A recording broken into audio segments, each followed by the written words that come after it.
And away we go, ladies and gentlemen, boys and girls, children of all ages. The big show's on the radio. This is the Friday edition of the Rob Brown Show, and it gets going now right here on ESPN Upstate 97.7 FM, Greenville 97.1 FM, Spartanburg, and all around the world on the Odyssey app, AUDACY. Put it on all your digital devices, and don't miss a minute of our live local broadcasting, the Rob Brown Show, with me and Lonzo from noon to 3 every weekday. Offsides with Mark Ryan and Diesel every afternoon from 3 to 7 p.m. And then occasionally we pop up on weekends just for fun and shenanigans as required. I am Rob Brown. Howdy. Pleasure's all mine. Lonzo, the great one, the pinnacle of professionalism. Hashtag dad kicks, Colonel Grudge, the alpha and the omega of ESPN Upstate, the conductor of the symphony of sound that is the Rob Brown Show. And he who was able to, alongside yours truly, make sure that Diesel did not walk out with 2 wins and year-long bragging rights last night. It came at the cost of both of us limping into the building this morning. However, Rob and Lonzo were able to walk out of there victorious yesterday afternoon and not have to listen to how bad we are for the next 12 months. I just, I am curious about whether Diesel saw us every time that he turned to bowl, secretly trying to put the voodoo on every ball that he threw, and relishing and getting excited every time he threw a bad ball. Oh yeah. Oh man, listen. I was trying to learn the secrets of telekinesis every time Diesel approached the lane. I was into the atmosphere trying to disrupt the wind currents just enough.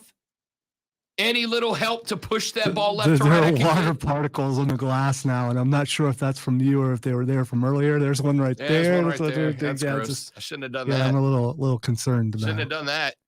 But the point the glass was. When we started this thing and we were trying to figure out who would bowl with us, I wanted Diesel with us because I had bowled with him a couple of times and I saw potential there, and I thought that he would improve. And he really, really did. With repetition and being there every week, he got better and better and better. But not last night. Not good enough. He did get one game. It was a good game. He got the second game. Lonzo and I tied the first game. Diesel took the second. I punted on the second. After like 4 gutter balls to open frames, I just punted the second game. He said, save it up. He says punt when literally he used his foot on the last ball of that game. I needed to take down 1 pin for a spare, and I was like, whatever. And I literally punted the ball. But Rob Brown took game 3 outright. So Lonzo walks in our 3-game final round. Lonzo walks with a win. Diesel walks with a win. Rob walks with 2 wins. I just got to say, my last game was pretty good. Yours was just better. So there's that. But I did something that no one else there could do. Set the overall high score. I got, other than that, I have the overall. That pin. So I'm bowling for a spare. I turn around and everyone's pointing afterwards because, when you see the ball heading for the pin, you got it. And they're just pointing. I turn around and somehow I impaled a pin in the top right-hand corner of the lane, and it was just like sticking out of the wall or something.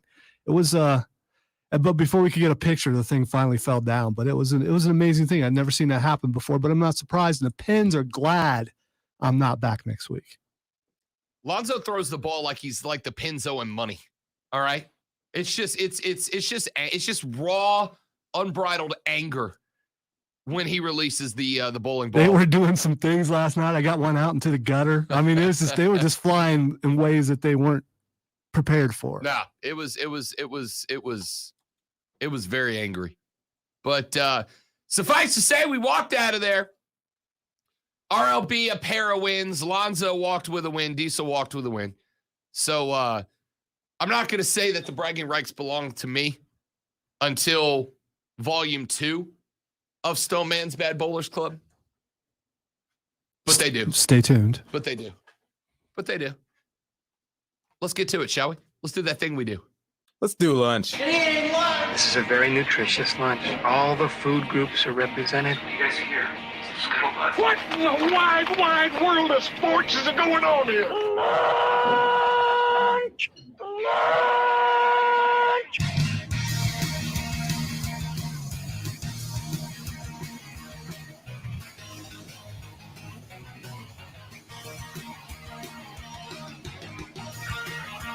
I have a sincere question, Lonzo, for you and for our listening audience.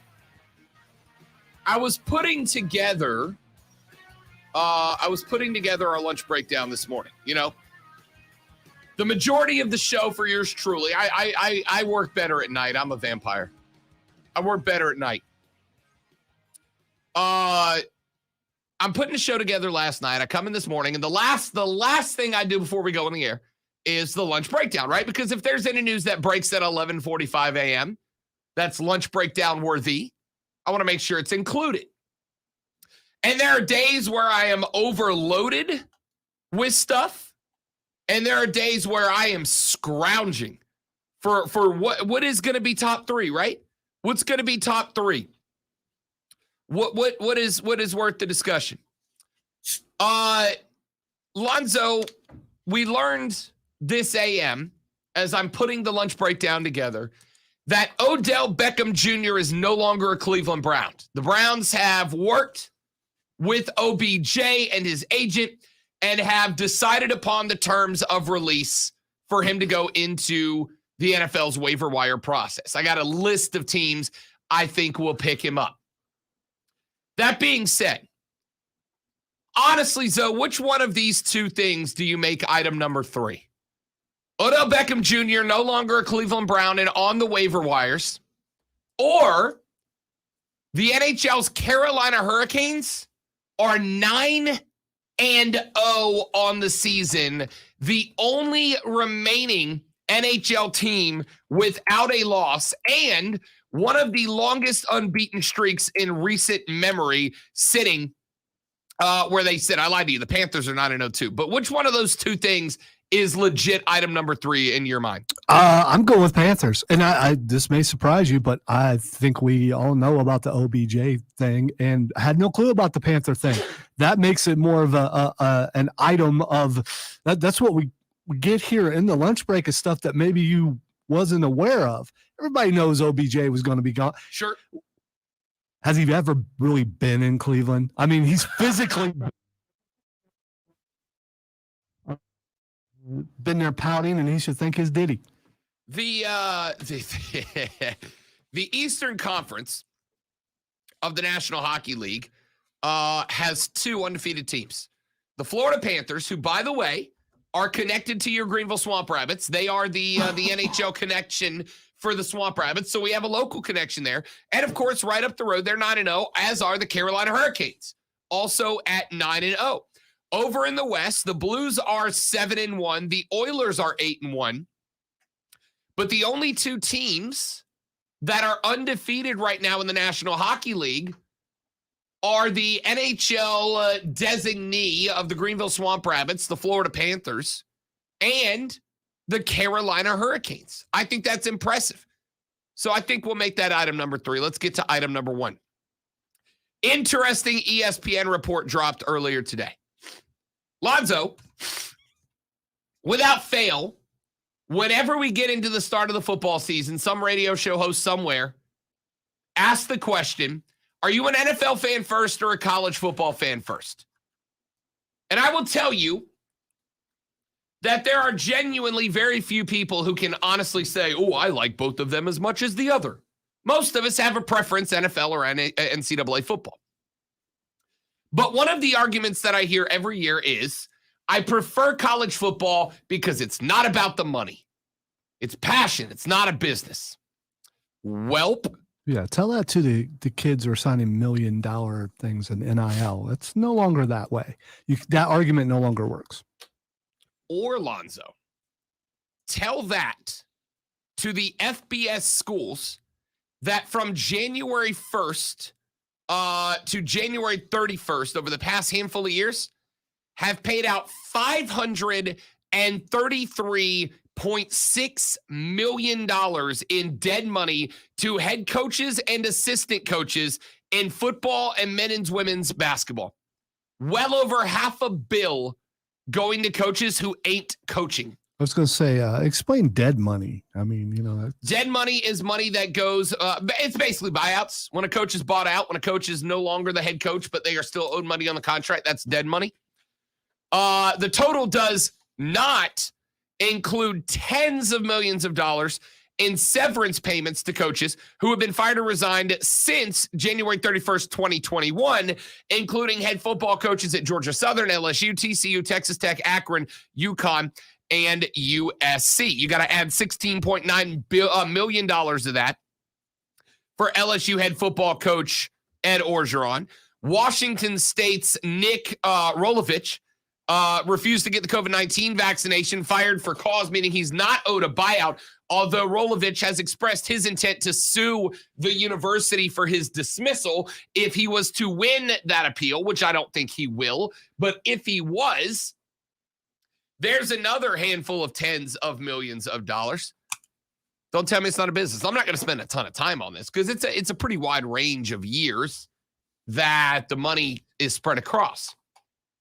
But you are looking at, after adding in this year's severance packages, well over $500 million paid to coaches who ain't coaching.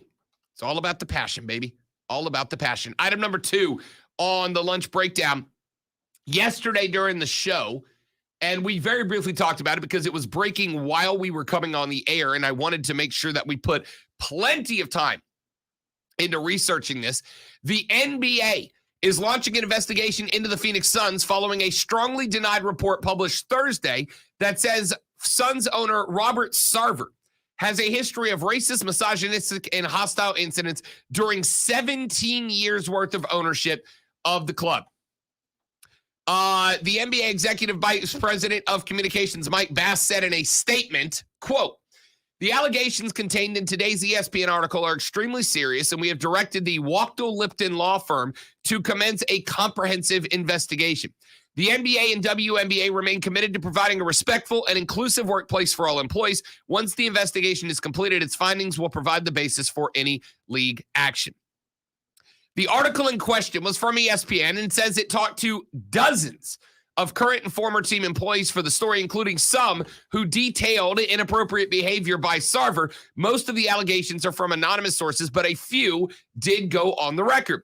In ESPN's report, Sarver denied or disputed most of the allegations through his legal team and said in a new statement issued through the team yesterday afternoon that, quote, "I would entirely welcome an impartial NBA investigation, which may prove our only direct outlet for clearing my name and the reputation of an organization of which I'm so very proud," end quote. Some of the allegations came from, one, former Suns coach Earl Watson, who said that Sarver was upset that a Golden State player used the N-word during a game in 2016, and that the owner repeated the word several times when voicing his displeasure. Watson said he told Sarver that he can't use that word. Watson was the Sun coach for all a part of 3 seasons before being fired 3 games into the 17-18 season. Sarver said in a statement that Watson was, quote, "clearly not a credible source." He said, quote, "While there is so much that is inaccurate and misleading in this story that I hardly know where to begin, let me be clear. The N-word is not part of my vocabulary. I have never called anyone or any group of people the N-word or referred to anyone or any group of people by that word, either verbally or in writing. I don't use that word," end quote. The report also details a story about how Sarver passed around a picture of his wife in a Suns bikini to employees. The report says more than a dozen employees also said Sarver had a history of, quote, "making lewd comments in all staff meetings," end quote. In the same story, a league spokesman, Mike Bass, initially said the NBA has, quote, "not received a complaint of misconduct of the Suns organization through any of our processes, including our confidential workplace misconduct hotline or other correspondence," end quote. So, there is smoke to this ESPN report, but initially there does not seem to be a heck of a lot of fire here. But the NBA is launching that investigation, and I will be interested to see how it turns out. especially considering what we have going on in the NFL right now in the Washington football team with all of the controversy surrounding that organization. I will be intrigued to see what, if anything, the NBA decides to do in that regard. Item number 3 on the lunch breakdown.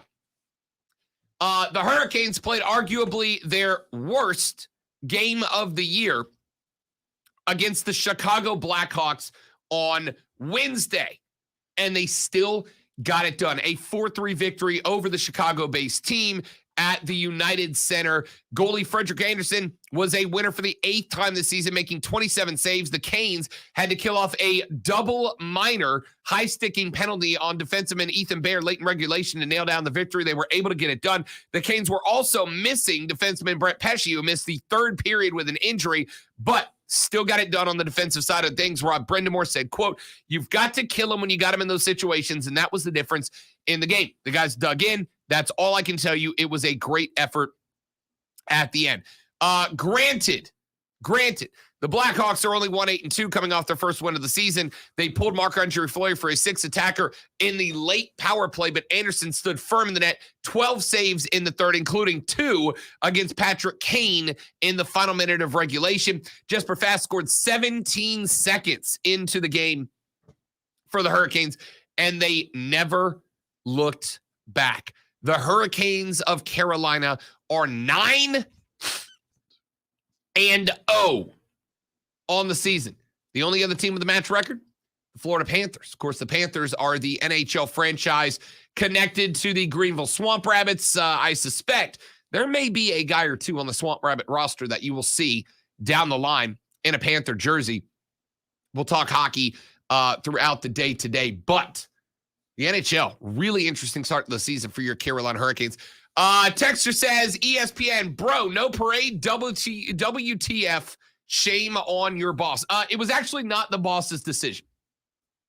I made the decision not to go over to Atlanta today for the parade for a handful of reasons. Number 1, the parade is at noon, which would, in a minute, I had to leave the house between like 8 and 8:30 this morning to get there, get parked, find a spot, get in the route. You really think even leaving at that time you would have? No, and even then, I probably still wouldn't have made it. Yeah.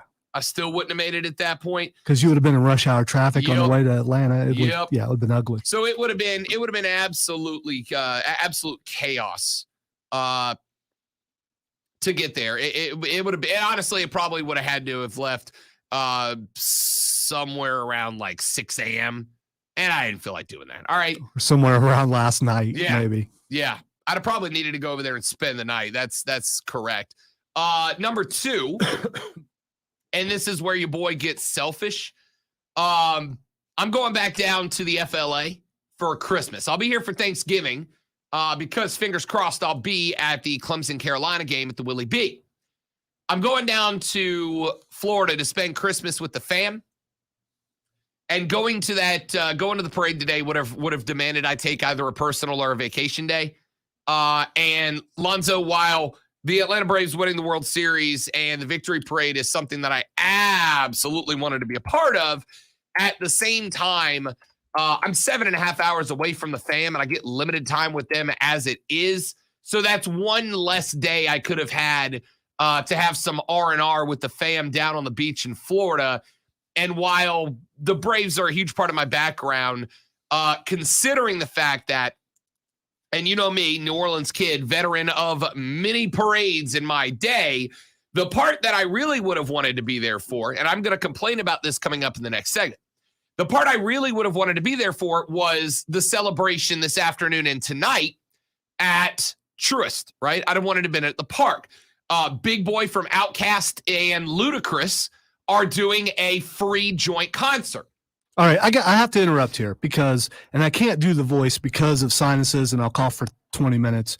Let's harken back to a month or so ago when I put family before watching the baseball all-star game, and the texter came at me and wondered if ESPN knew that there's a co-host that did all this kind of stuff. So I wonder if the same applies to you for deciding to put family above going to see this parade, because I'm thinking there's a double standard here, and they won't come at you the way that they came at me. First off, By don't the come way, at me, bro.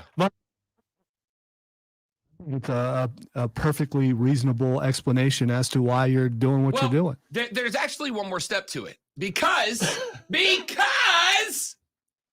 I absolutely would have used a vacation or a personal day to go over. But there is one reason, inspired by the dregs of society, and I'm not talking about Falcons fans, that I am not there right now. And I'll tell you what that is coming back, because I think it is something that has and will continue to impact sports fans for many years. I'll tell you the number one reason I did not go to the ATL, and it's a sports fan implication when we come back on the Rob Brown Show and ESPN Upstate.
Oh, video. There we go. Hello, everyone.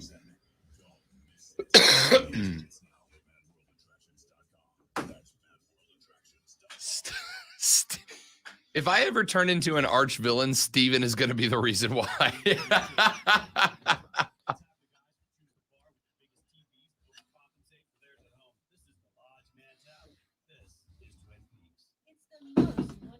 I just got the push notification at 12:28 that ESPN Upstate has gone live. Wow.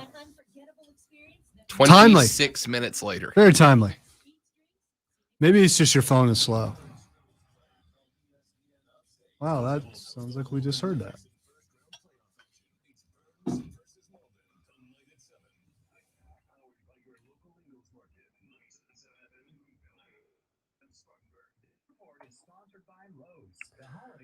Ric Flair just tweeted out a picture of him wearing a diamond ring and a Rolex watch.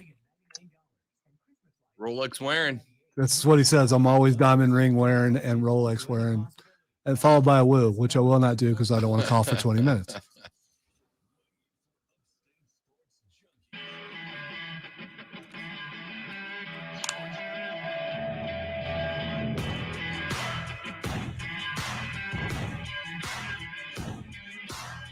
So I was, I've been talking all week about going over to the ATL to watch the parade.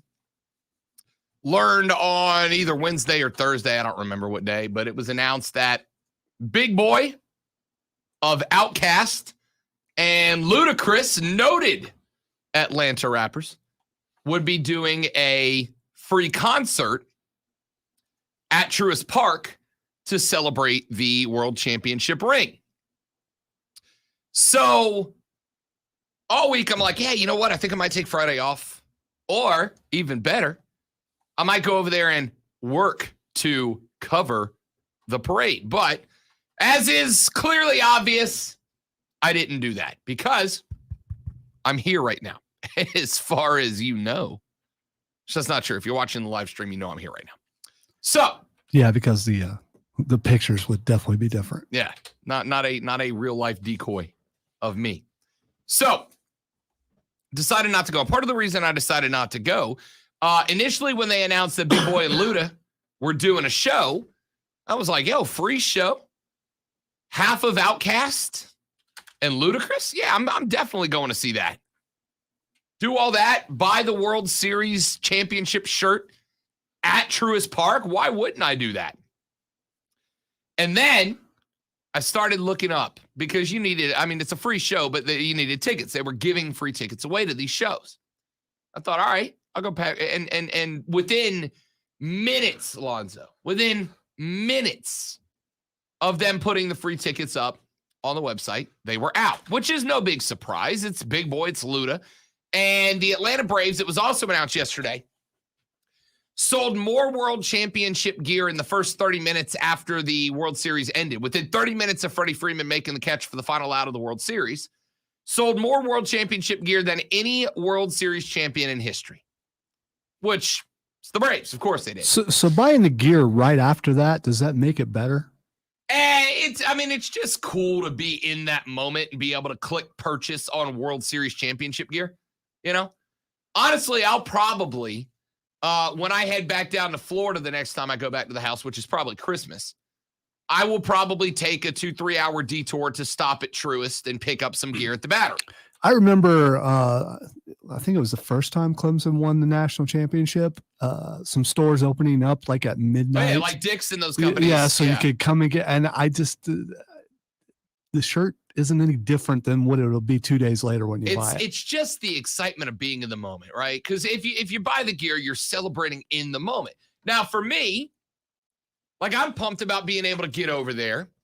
And I'm excited to get up and get over there and buy it in Atlanta, right? I'm buying this shirt at the park. I'm buying this World Series championship gear at the park. But that's not where I'm going with this. Where I'm going with this, Zoe, is that they acknowledge that Big Boy and Luda are doing a concert, a free concert. They're going to do a big celebration post-parade. The team's going to be there. You know how they do. They get up on the big stage and talk to the crowd and yada, yada, yada. And I'm excited. I'm like, hey, it's free. I'm going. And then they ended up in a spot where They gave out the free tickets. And they ran out in like 4 minutes. They gave away, I don't know how many tickets, but like a lot of them. Anyway, I went. I could not get a ticket. I was trying to get one for me and however many extra I could get so that me and people could go over there. Welp. They ran out very quickly. And once they ran out, Lonzo, within minutes, free tickets ended up on Ticketmaster, StubHub, eBay, Craigslist for upwards of $500 a pop to buy a ticket to get in. Now, I am not anti-making money. In fact, I'm a big fan of it. I do the best I can. I'm a big fan of making money. That's why I'm here. It's really cool that I get to do a job that I genuinely love and also get paid for it. But I can't drop $500 on a ticket to go watch Luda and Big Boy rap while Freddie Freeman's on stage. I can't do it. I'm in radio. I don't make that kind of money yet. Y'all, I swear, if scalpers ain't the worst people, I don't know who are. If you are a scalper, if you're one of the people that are picking up free tickets to a championship celebration and turning around and selling them for $500 a pop, I get it. Don't give me a lecture on capitalism. Don't give me a lecture on supply and demand. I'm not here to hear it. All right? There are occasionally times where I'd like to think that people would go, you know what? I can make some money here. Or I could let a family of Braves fans go to this celebration and not pocket money off of it. Now, very frequently, when we start talking about ticket prices, for instance, in the NFL, right? Because every year when the NFL starts, I get the text from somebody that goes, hey, I wish I could take my family to a game, but tickets to NFL games are, to sit in the nosebleeds, $75, $80 a pop. I'm looking at coming out of pocket $400 or $500 just to get into the stadium to take my family to watch a game. I can't afford it. And my response is almost always, yeah, that sucks. But that's how the game works. Because the NFL doesn't care whose butts are in the seats as long as there are butts in the seats. If there are 90,000 people, and I'm looking primarily at the Carolina Panthers here. If there are 90,000 people in the stadium who don't care about the game, they're just there to see and be seen, the NFL doesn't care because the tickets are sold. The arena doesn't care because the tickets are sold. Now, I do find it funny when the NFL sells tickets to Falcons games for $80 and there's maybe 20,000 people in the seats. At that point, I go, I'd probably drop those down if I were you, but hey, it's your business. Do what you want to do with it. But this just feels messed up, doesn't it, Zoe? Doesn't it feel messed up that the Atlanta Braves are throwing this celebration?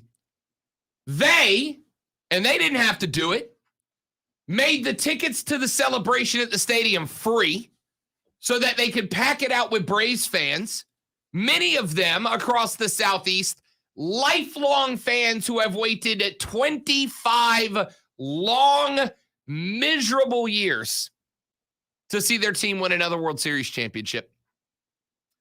25 years, some of us have been waiting for this opportunity. Last time the Braves won a World Series, I was 10. Turns out I was not capable of going to the parade as a 10-year-old.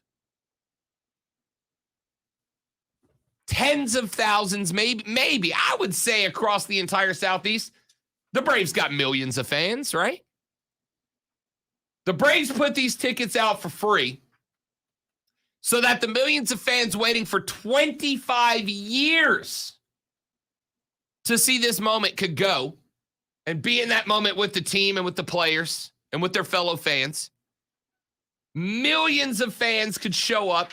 I mean, not millions could show up, but millions wanted to show up to watch Big Boy and Luda lay down a concert for free, to celebrate a World Series championship, to party with the trophy, and Freddie and Dansby and the boys. And there are people who thought, yeah, I'll make a quick $500 on this. I'll make a quick $500. I know that's how the game works. But man, if scalpers ain't the worst, if you're a ticket scalper, do me a favor. Please stop. Please. Well, there's a way to stop this, I believe, and that's by making free tickets unsellable. And if you find out that you sold a free ticket, you could be prosecuted or fined or something like that, then they'll stop doing it. Because that doesn't make sense that big ticket outlets will let you resell a ticket that you got for free. And I get it. Hey, if you can do it and you're making money off of it, I guess good for you. But there are people out there who want to go see this and they had the opportunity to see it for free. That's it's kind of bad form. Again, I get it. But if there's no repercussions for selling a free ticket, you're not going to stop it. Yeah. Yeah. I don't know, man. It's just, it's disappointing. I said, I would have used a vacation day or a personal day to be in Atlanta today. I would have made the call to the Arm Barn and had Diddy or somebody step in, Carter or somebody step in to do the show so that I could go cover this event live. And by cover, I mean party. Because I'm a professional. What's an Arm Barn? Oh, you missed the story. You were out. No, I didn't, but I was Oh. giving you the opportunity Gotcha. because there's some other people who are probably Yes. like, what the heck's an For Arm those Barn? of you that missed it, PETA, People for the Ethical Treatment of Animals, PETA requested Major League Baseball stop referring to it as a bullpen because I believe it is derogatory towards bulls. Yes, for some reason the Bulls were offended Yes. whenever that was used. They And did a survey of the bulls, and the bulls said that they were offended by the bullpen. 9 out of 10 Bulls, I believe. Yeah, I'm not sure. yeah, they keep them in the same place as those 4 out of 5 dentists.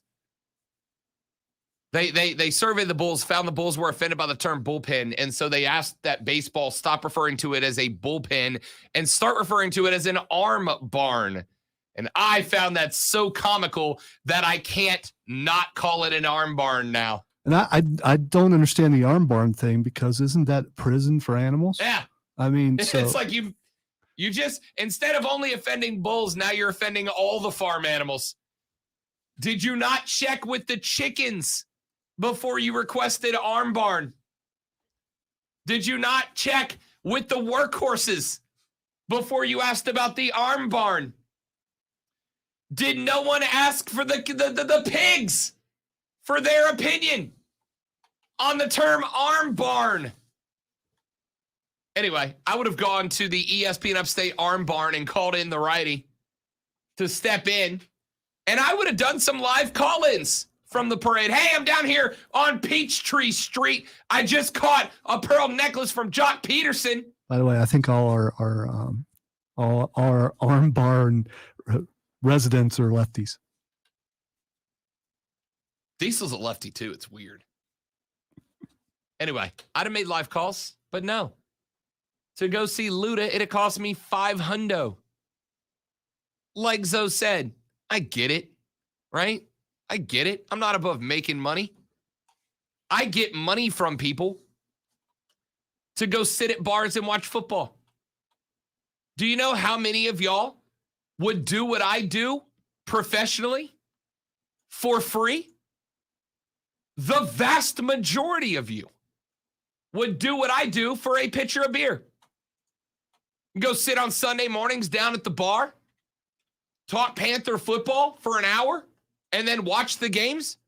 I get paid for that. Most of y'all would do it for free. I'm not dumb. I understand how lucky I am. Don't get any ideas downstairs. He's still charging. Oh, 100%. 100%. But the overall point here is, if you're scalping tickets to a World Series championship celebration and parade, here's a piece of advice from Rob. Don't take that away from people. Don't take that away. Don't sell it to people. Listen, I'm sure there are a lot of Braves fans that have the money to be able to pop $500 to go watch Luda and Big Boy put on a show and celebrate with a trophy. But much like the Super Bowl, when you have an event like this, there's a lot of people who want to be there not because they care about the team or the trophy or the celebration, but because it's a social status signifier, right? They're not there because they want to be there. They're there because they can then say, I was there. Because look at me, I'm important. Don't take this away from people. Man, I know people right here in this town that would have loved to have been there today. Yeah, I know, I'm way late. But this is important. Texter says, with a comment in the middle, left of center, you think? Yes. When it comes to World Series championships, I'm a socialist. Doesn't there come a point where you go, it's me getting $500 or it's people being, I don't know, man. It just feels dirty, feels gross. But facts don't care about my feelings. Back after this on the Rob Brown Show, it's ESPN Upstate.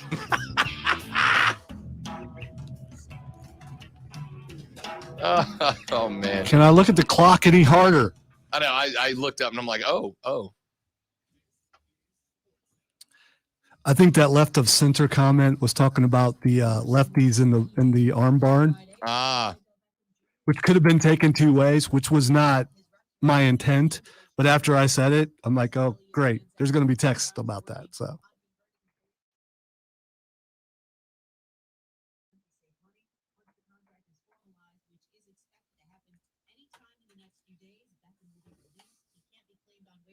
Until next week, OBJ was excused from practice Wednesday and Thursday as the sides tried to find a resolution. Beckham's father on Tuesday posted a video on Instagram trashing Browns quarterback. I'm enjoying the cattle discussions on the stream, by the way. Those poor bulls. Never any respect. No respect. I can't find a stream to watch the parade. They just showed a glimpse of it on. Yeah.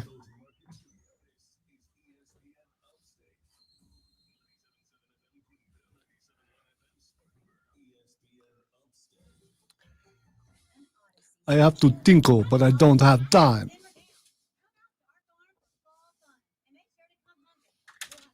Ben Simmons makes $360,000 per game. Per game. Good for him. Golly.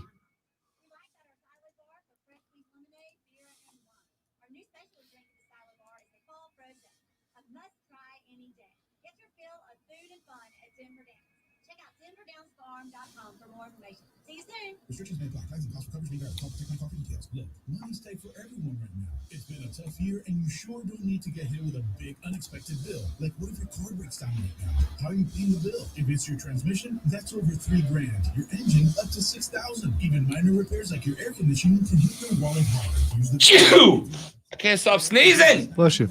Thanks. If I ask you a very quick spur of the second question, it's because I've got to sneeze.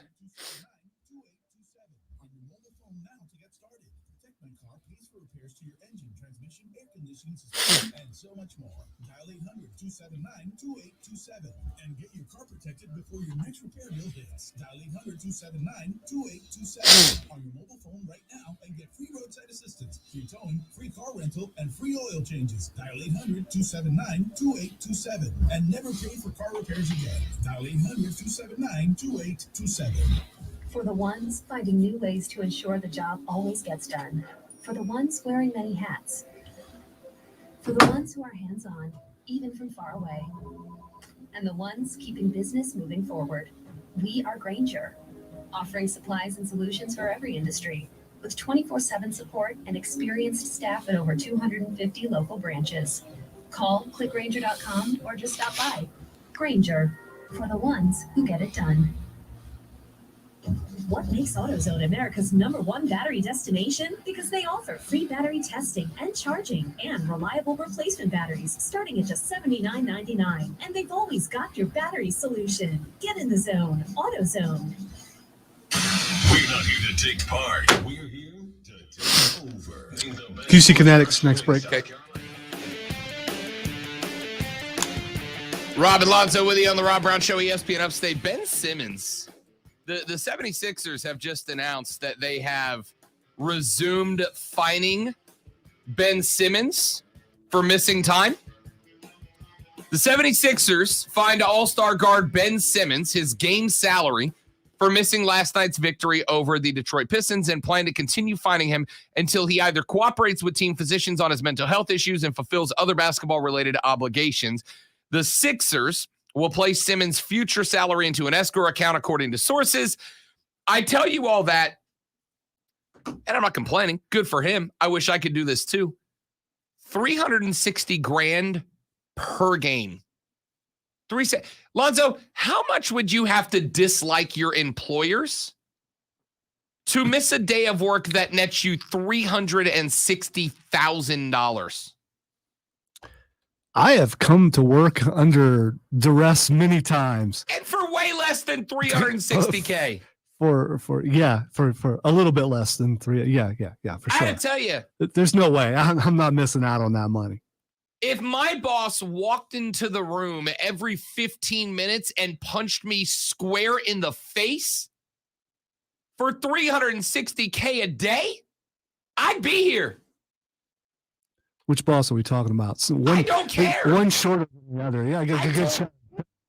So If it was Stillman, it would not be ducking it so much as just raise up. I wasn't talking about him. Oh, gotcha. I was talking Gotcha. about, Yeah, directly below us. That guy. Yeah. $360K a day. If Brock Lesnar was my boss and punched me in the face every 10 minutes for $360K a day, I'd be here. Yeah, I probably would because I too. could work 2 weeks and then retire. I was gonna say after a while, things are rattling Yeah. so much you just probably Yeah. can't feel it anymore anyway. Take a week of work and then retire comfortably. All right, $360K a day. You might have to wear a bib, but it'd be an expensive bib. Be worth it. I'd pay somebody to dabble the drool off me every day. And by the way, for the one guy that's already banging out the text because he's like, oh, I got him. Ben Simmons claims that he's skipping away from the 76ers for mental health issues. I applauded Calvin Ridley on Monday for stepping away from football, citing mental health reasons. Said that's fine with me. It's good for him. I'm in. That's cool. Well, Rob, why aren't you doing the same thing for Ben Simmons? Because Ben Simmons is clearly lying. Clearly lying. Now, I'm not saying Calvin Ridley isn't. I don't know if he is. But I do know that I would rather a couple of players utilize mental health as an excuse to get out of work than tell a handful of players who genuinely have mental health considerations that should be taken that you need to gut it out, tough it out, and be there. We've seen how that ends for people, right? Ben Simmons is clearly lying. He just doesn't want to be a 76er, but he has zero leverage to move on. Calvin Ridley, I don't know. I'm going to give him the benefit of the doubt and say that he genuinely has mental health issues that he needs time to sort out. Ben Simmons shot the ball better. Would he have more leverage? Yeah. Now he has none. My voice still has not recovered from Tuesday night, by the way. Did you hear that? None. Still has not recovered.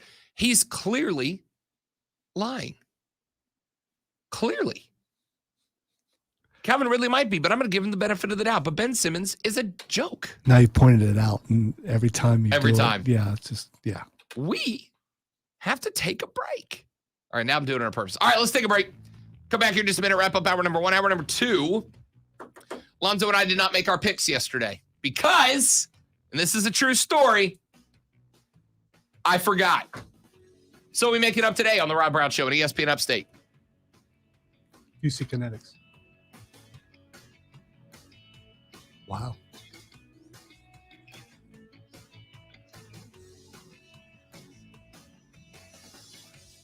QC Kinetics understands how it works. What's it, Rob? Glad you asked. Hypothetical listener I made up for this situation. Joint pain. And here's the reality. It sounds like one of those things that you go, joint pain. Oh, what is Rob talking about? But it happens to all of us. As you age, things will happen. Like, for instance, making this up on the spot. You'll go bowling, and then the next day you wake up and your right knee is just en fuego, just on fire. Why? Because inside of all your joints, knees included, there is connective tissue. That connective tissue works between your joints to keep the parts that ain't supposed to touch from touching. But eventually, that connective tissue wears out. And when it does, the parts that ain't supposed to touch, they rub, they become inflamed. It causes joint pain. And you know what I'm talking about. And it can happen. It can happen from bowling, bike riding, wrestling around on the floor with the grandkids. It happens to all of us. At some point, some of you are going to get told, you got to have surgery. You're going to have surgery. We got to go in there. We got to replace it, put some synthetic stuff in there. Well, before you do that, call our friends at QC Kinetics, 864-448-3772. Mention the Rob Brown Show and get that first consultation for free. When you do, they're going to tell you all about their non-surgical regenerative therapies. They're therapies that are going to restore and help heal that connective tissue so the ain't supposed to rub bits stop rubbing, stop getting inflamed, and stop causing you pain. No anesthesia, no drugs, no steroids. You're in, you meet with Dr. Richard Schaefer, MD, you get the therapy, and you're back to your day-to-day life. Athletes at the highest levels have flown around the world to receive this therapy, and now you can get it right here in the upstate. Go to QCkinetics.com, QCKINETIX.com, QCkinetics.com, and get that consultation set up with our friends at QC Kinetics.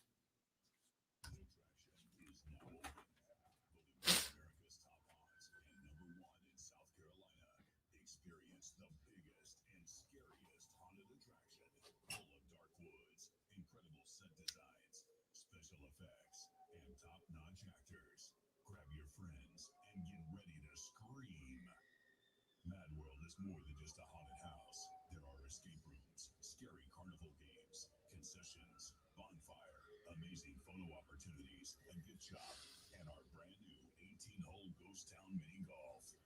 Mad World has scary entertainment for all ages, including families, adults, teenagers, and the adrenaline junkies at heart.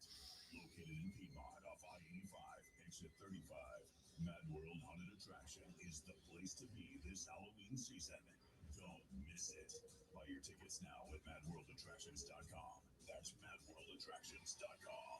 Borderlands Comics and Games, proud sponsor of the Upstate Pulse, has been upstate South Carolina's leader in comics and games for over 30 years. Borderlands has over 300,000 comics, graphic novels, and games. They also have the biggest variety of toys and collectibles. I didn't watch it, but supposedly the Usman Covington weigh-in got a little heated.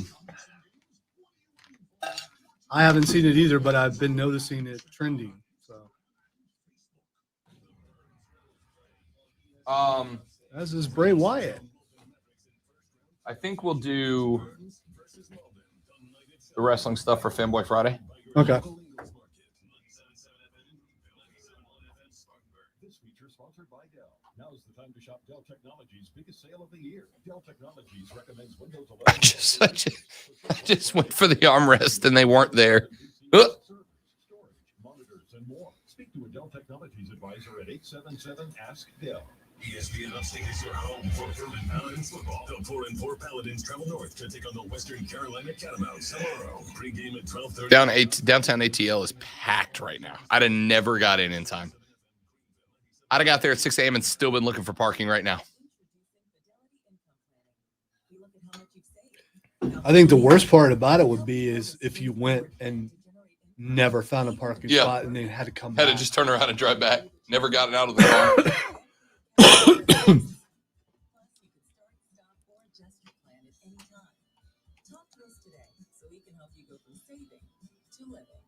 Oh,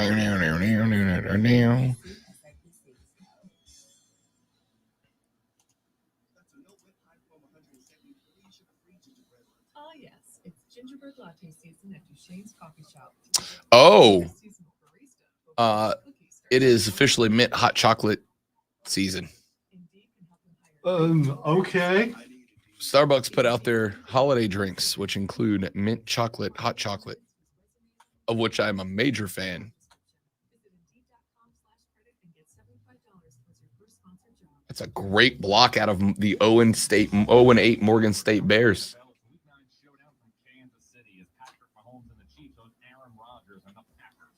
Hi, this is John Rothstein. Join Bill Rosinski, Brian Baldinger, and myself for all the action as two of the league's top quarterbacks duel it out. And the Packers make John sounds like a stats guy.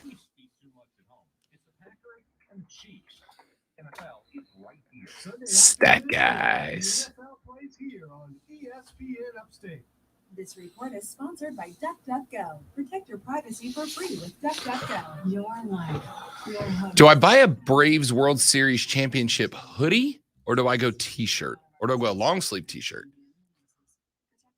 You're going to limit yourself if you go hoodie or Like a regular t-shirt, I can put it over a long sleeve t-shirt, which True. increases versatility. Well, if you want to wear it now when it's present, yeah.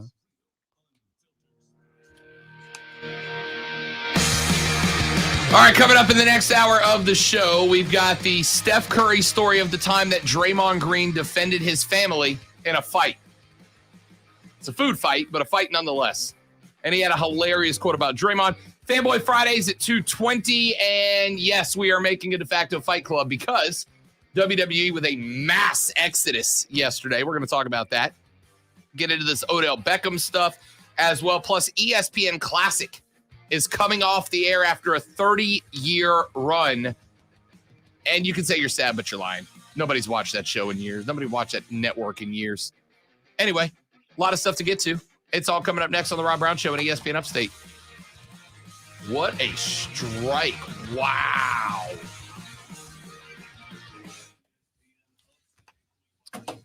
I think maybe I just go hat. I don't hate the hat. See, the thing about the hat is you can wear that with a lot of stuff, especially if Yeah. you go with that color. Yeah, I think I might go hat.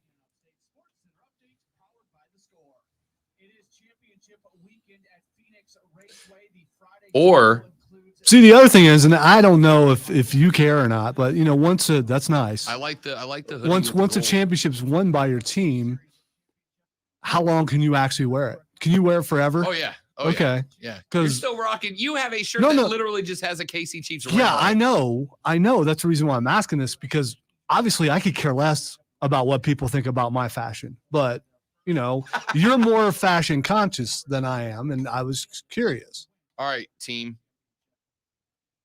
Do I go with the hoodie? The hoodie's an option. The black hoodie.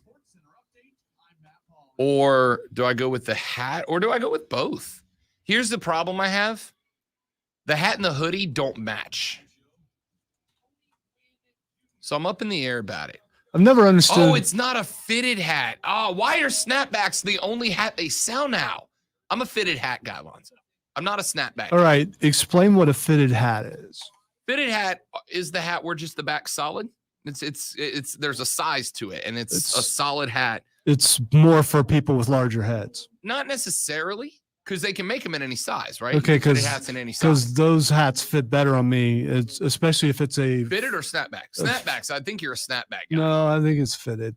It's definitely fitted. All your hats are snapback though. No, they're This not. is snapback. That's on the screen right now. No, they're not. They're not. They're not all. Huh. The ones that are ones that I've found that could actually fit my head. I actually have some that I can't wear.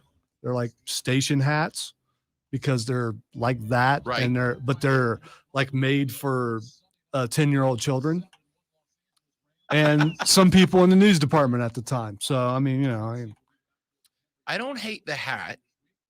The only problem I have with a hat is they have trucker hats. it doesn't really go with any other. I mean, I guess it goes with this shirt.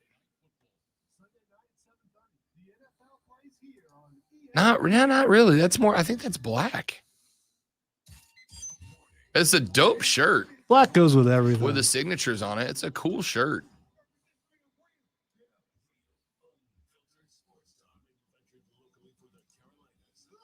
All right, leave your thoughts in the comments.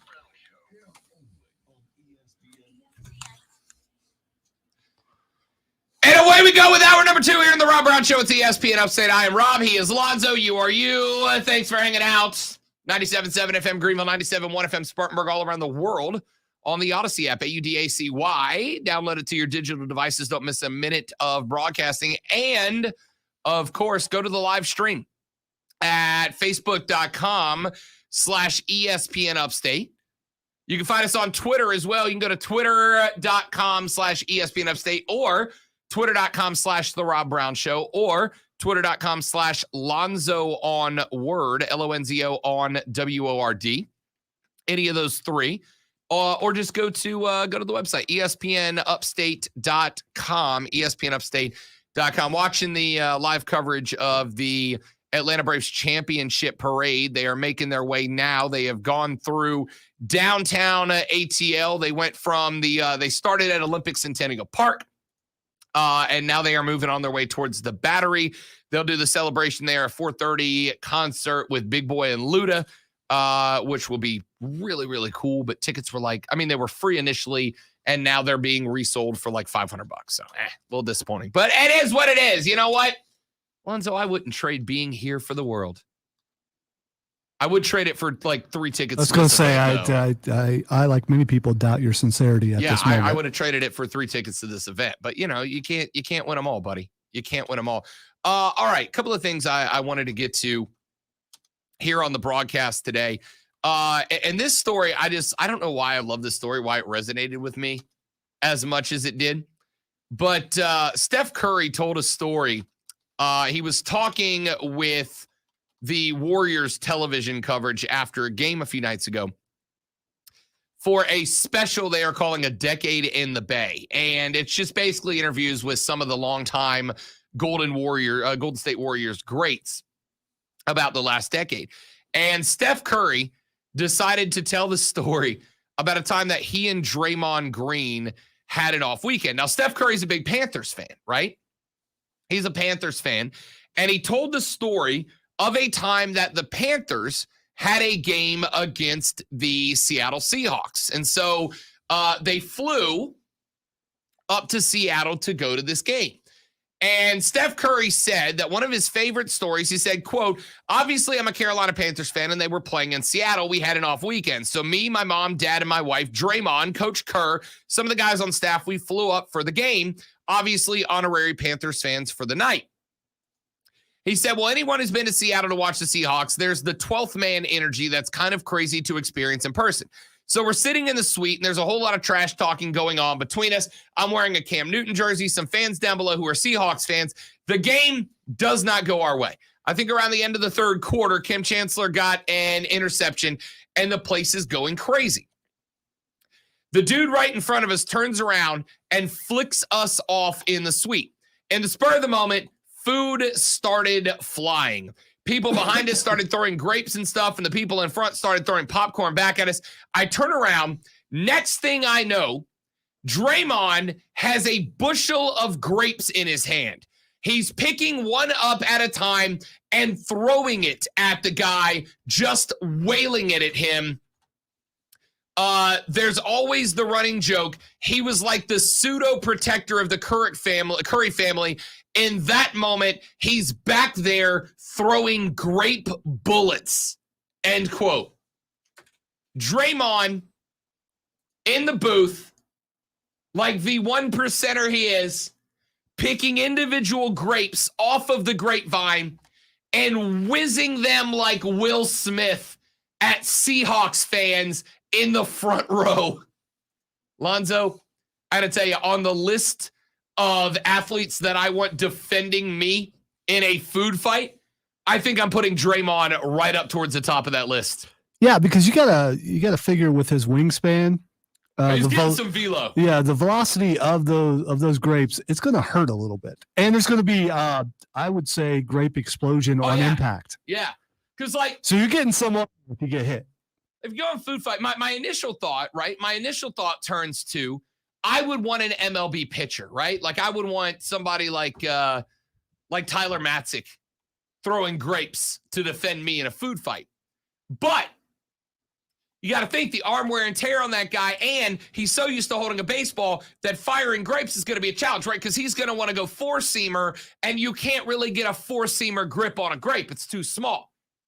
But a guy like Draymond, like you want velo, so you want somebody with wingspan, because the further that arm away from the body is when you release that grape, the more velo you're getting on it. But you don't want a pitcher because the pitcher's got his regular motion to get that 97, and you're not getting four-seam grip on a grape, right? You got to have somebody who's got less technique and more just brute strength. And Draymond's a pretty good passer, so you know he's got that ingrained vision of being able to see like one grape, and then he's going to figure out trajectory of the correct angle to get a grape to pop a dude in the nose. And with all that wingspan and that velo plus good passing vision, he's going to put that grape on target. And if you throw a grape hard enough, said grape will explode, meaning that you're not, because it's one thing to launch a grape at a dude and have it like hit him and sting a little bit and then pop off. It's a whole nother world if you can put enough velo on that grape to where you get a grape explosion and dude's getting messed up. As someone who's been in many a mulberry fight before, you know, if you throw the ripe mulberry just right, I don't know if you know what a mulberry is. Think of the blackberries, something. It's the same sort of thing. They will explode and they will stain, and that stuff doesn't come off. I'm guessing the right kind of grape stain probably won't come off either. But the one thing I disagree with the story on is Draymond wasn't defending Steph Curry's family. If Draymond is at the moment,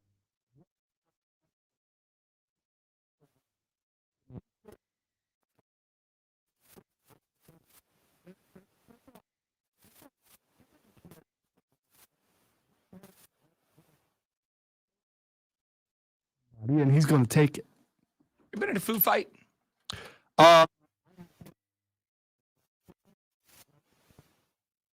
Didn't participate. You have not been in, but you have victim of a food fight? There was a food fight going on. I was chased by a bully with an ice cream who it was a drumstick. I remember it vividly, and there's a reason why I remember it vividly. He hits me in the neck with the drumstick. He and I are the only ones who got called to the office. This was in high school, and I laughed the entire time I'm in the office, which nearly got me in trouble. I was like, I didn't do anything. All I did was get hit. Well, he's saying it's like, so you're listening to him, this guy, a delinquent, whereas I was an upstanding citizen scholar. And here, the vice principal says, listen, you know, we know you weren't in this, but you know, a lot of your friends and people that hang around with you are people that we know are into some things that they don't need to be into. And we're willing to do some things for you if you're willing to tell us when they do things wrong. So they were trying to turn you into a snitch. They tried to turn me into a narc, and my laughter continued. And it's like, I'm not doing that. No way. I am not doing it. And this was before snitches got stitches. Narcs probably got worse. Snitches always got stitches. Yeah. Well, anyway, before that term came out, because I'm so old, that term did not exist. But let's just say I said no. I gotta think Draymond's the type of dude that if he sees said food fight going on, Dre is not looking at that as, oh, food fight, so much as, oh, hell yeah, it's my time. Exactly. That's what I'm talking about. To throw stuff. Yeah. So I'm in there. I've never been in a food fight, but I got to tell you, of all the list of fights, does Rocky Horror, that would be at the top of the one I would want in on. Rocky Horror Picture Show, does that count? Like, did you go to one of the live actions where they were actually having a food fight? Well, all the ones we went to, yeah, you throw food, you throw rice. Nah, because you're not really getting it back, right? Well, like food fights got to be the type of thing. We decided.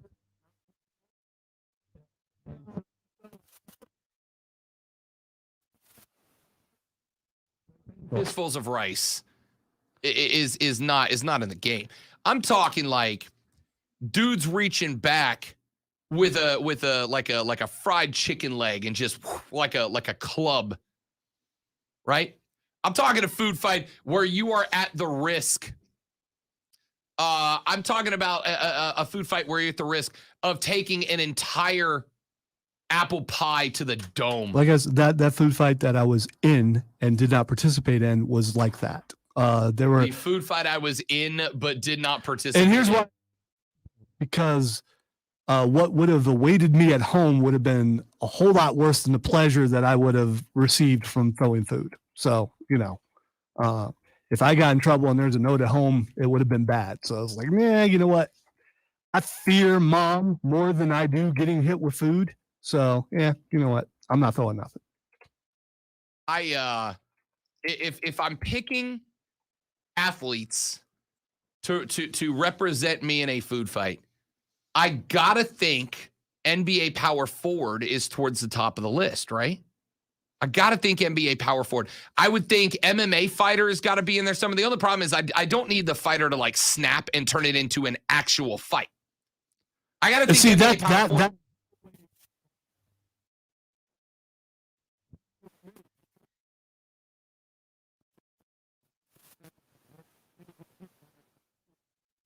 gonna fight.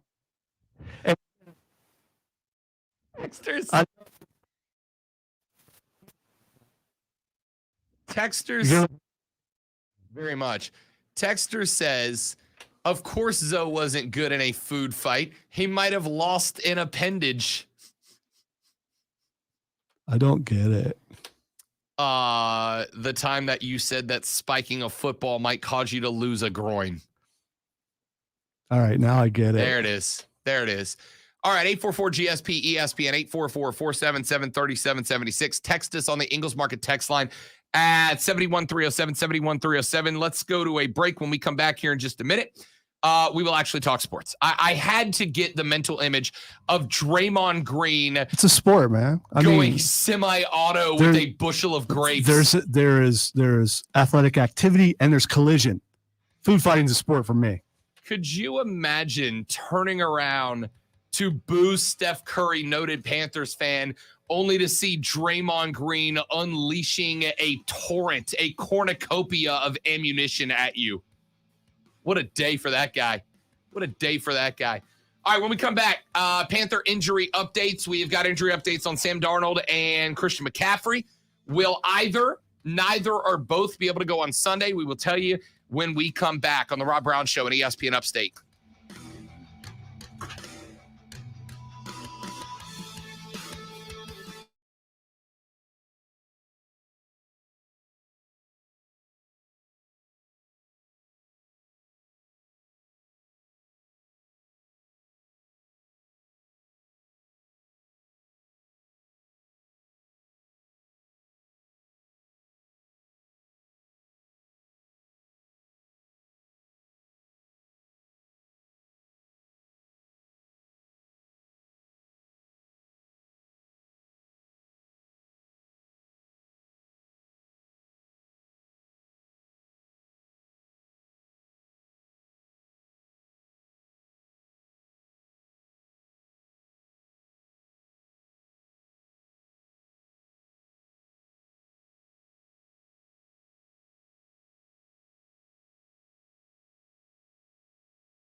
current as yours will be. If anything, you're going to piggyback. This just in. Breaking. It's not really breaking.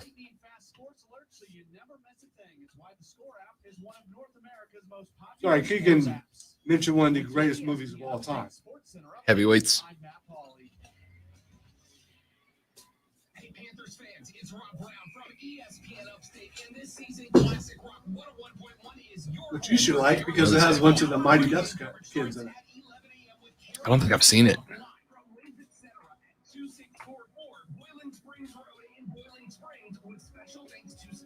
Get ready for another exciting season with the silver and blue and the best Panthers coverage in the area on ESPN Upstate and live every play, every game on Classic Rock 101.1. So you don't know the greatest villain of all time, Tony Perkins. I just saw that it's Ben Stiller, so I'm way in. Oh, and Is it like a precursor to his dodgeball character? It's the same. It's, Is it? It's yeah. It's the same voice, by the way. We even offer resources on Social Security, Medicare, tax efficiency, and more. Our primary goal is to help them achieve a comfortable retirement. But you still sell investments that generate high commissions, right? No, we don't sell commission products. Fisher Investments is a fiduciary. He buys a fat camp because he's going to sell his Perkicizing, how to lose weight, and none of the kids lose weight. They have hidden stashes of food. Oh, so we're glorifying obesity and just kidding. I don't care. I am absolutely going to watch that movie, if only because of Ben Stiller. Mondays get a bad rap, but they aren't that bad. Half the morning is spent telling everyone how epic your weekend was. Then you Keegan just said it's on Disney Plus. So Right. guess I'm watching it Sunday. He apparently also plays the role of his own father.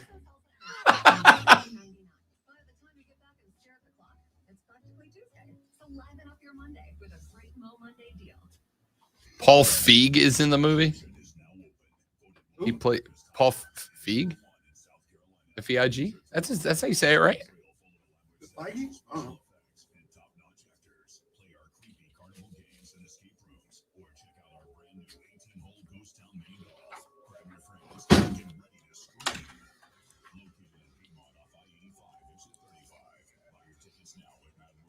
Judd Apatow's in the movie. Yeah, I guess I'll watch. I forgot he was in that. Yeah, he is. It was the first time I ever saw one of those huge blow up things that they stick out in the water that someone jumps on and launches the other one. So it's fat kids jumping on that, launching the other one. They ended up stabbing that thing, but I think with a pitchfork or something to kill it.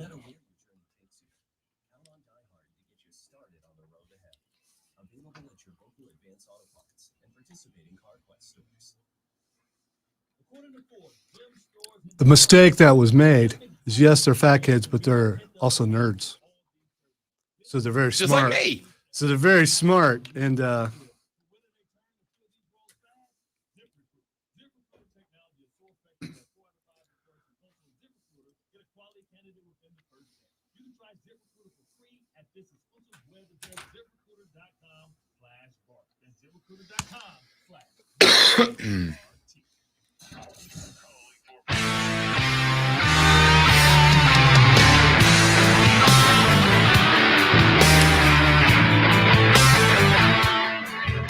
All right, keeping an eye on the Carolina Panthers and their injury updates for the weekend's game against Bill Belichick, Mac Jones, and his New England Patriots this weekend. Big game.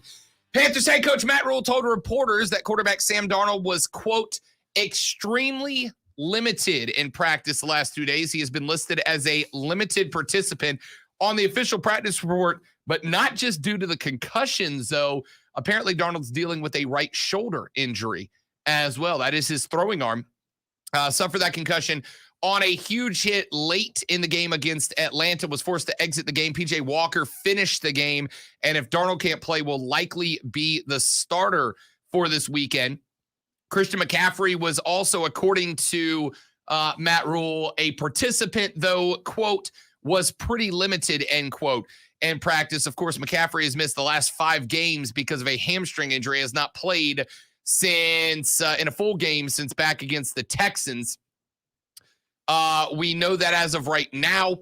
By the way, the list is relatively long for the Panthers, although it is not it's not huge. No players were full DNP, did not participate.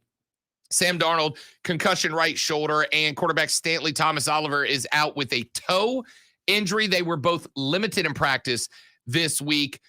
Same with Christian McCaffrey as he continues to rehab. Now, remember, CMC has been designated for return. Does not mean that he is returning. There is a difference. Designated for return means that the Panthers have opened up a 3-week window for CMC to return or go on to a season-ending IR. I don't suspect that will be the case, considering he has been at practice, dressed, and participating in non-contact drills the last 2 days.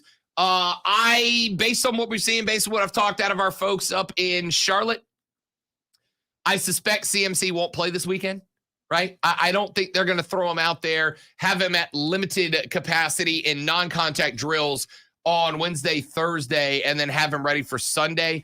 Darnold, I have no idea. We asked Rashad Beard yesterday. He said he thinks he's leaning towards Darnold probably being available, but the fact that Matt Rule said that he was limited this week, quote, extremely limited in practice Wednesday, believe he also went no contact on Thursday, completely up in the air. So all of that to say, though, that both guys are practicing. Both guys, however, have been limited in practice and are practicing in a no contact sense. So I'd probably lean towards CMC not playing and a 50-50 shot with Darnold. We just don't know what this shoulder injury is he's dealing with. Yeah, I don't think either one of them were going to play. Not only the shoulder for Darnold, but man, he got rocked so hard. He really did take a pop. He did, and don't think Belichick wouldn't be coming after him. So I mean, that's what defenses do, but still. And as far as CMC goes, set him another week, because the kind of game that Abdullah had last week, I think that helped a great deal. And we've already talked about going forward how cool it's going to be to have them both back there along with Chuba Hubbard. But because of the kind of and here's your chance to see if that was a fluke. Yeah. See if he goes out and does it again this week, then you can have a lot of fun with all three of them. Yeah, I mean, look, it took the pressure. What he did took the pressure off of Chuba Hubbard last week, right? What he did took the pressure off of Chuba Hubbard, and it opened the door for Hubbard to have a decent day too. Now you throw the third and CMC into the mix, and you got a good shot. But like we've said, and I don't want to be Debbie Downer here, but I would rather get CMC as healthy as I can. Now, this is where it comes down to the part that Panthers fans don't like to hear. Good win over the Falcons last week. You're still not a playoff team. All right? You're just not. And I don't say that in a derogatory way, because I will once again defend myself the same way I always have by saying, I want the Panthers in the playoffs. I make more money when the Panthers are in the playoffs. Panthers make the playoffs, that's 1 or 2 or 3 extra games that I get to go on remote and make some money. I'm here for it. That being said, you're not a playoff team right now. Is there a chance that you'd have to go on a pretty decent win streak to get yourself back into wild card contention? Still don't think either the Saints nor the Falcons nor the Panthers are taking the division away from Tom Brady right now, despite the fact that the GOAT killer Trevor Siemian knocked off Tom Brady last week. It's still Tampa Bay's division. And because it's still Tampa Bay's division, it's a long way to the top if you want to rock and roll. Get that man healthy, because, as we've talked about, the Panthers' year is either next year or the year after. And I know that mentality kind of bugs some people, though. Because look, if you're lucky, you get about 80 trips around the sun, right? That's about, what's the average life expectancy in America right now? It's like 78. If you're lucky, you get 80 trips around the sun. The first 7 or 8, you don't really care. So you get, if you're lucky, let's call it 67 football seasons in your life, if you're lucky. So it kind of sucks.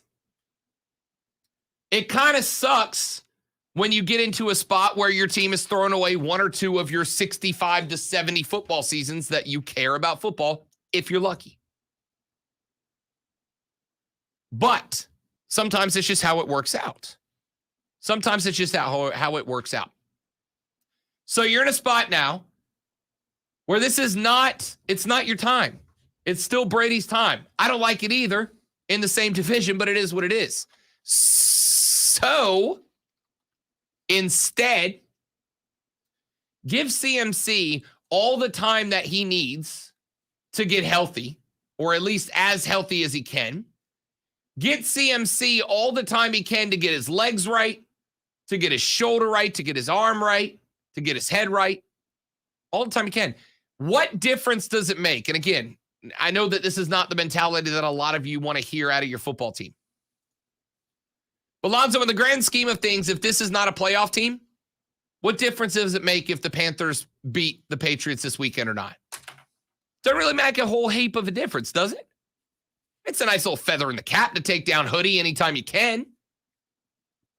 But that's implying that you have the mentality that, hey, we're not making the playoffs, because they're not out of the playoffs yet, and there's still the off chance that they can make it. There absolutely is.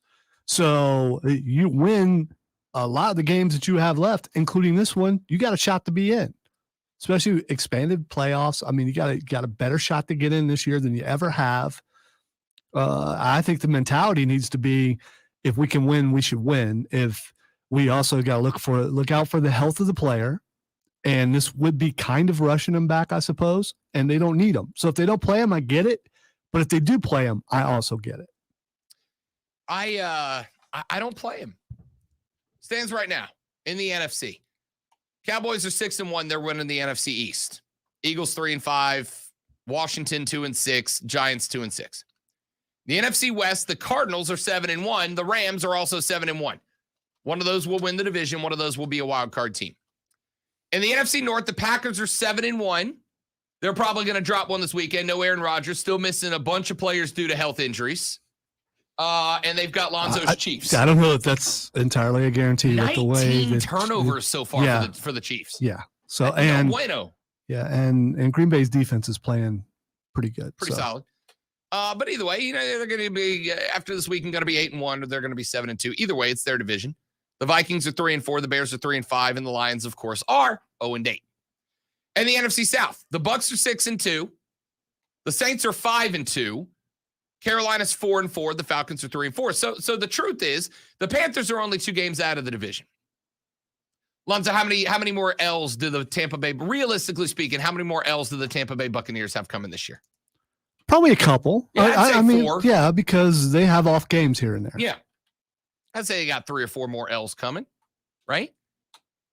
But it's still their division. Still their division. The Saints aren't catching them. Not without Jameis at starting. They're going to go Trevor Siemian this weekend. Not a great setup. All right. I don't know. I'm going to take this as breaking news because it broke this hour, and I'm just now seeing it. Jason Brown has been named the starting quarterback for the Gamecocks this Saturday. That's definitely breaking news. That's absolutely worthy of the glass. Breaking news brought to you by our friends at BetQL. Be a better, get smarter, and beat the books with BetQL. Go to BetQL.com and join us every Tuesday at 1:30 when Joe Giglio, BetQL Insider and host of BetQL Daily, joins us right here on the Rob Brown Show to talk lines, picks, prognostications, and futures.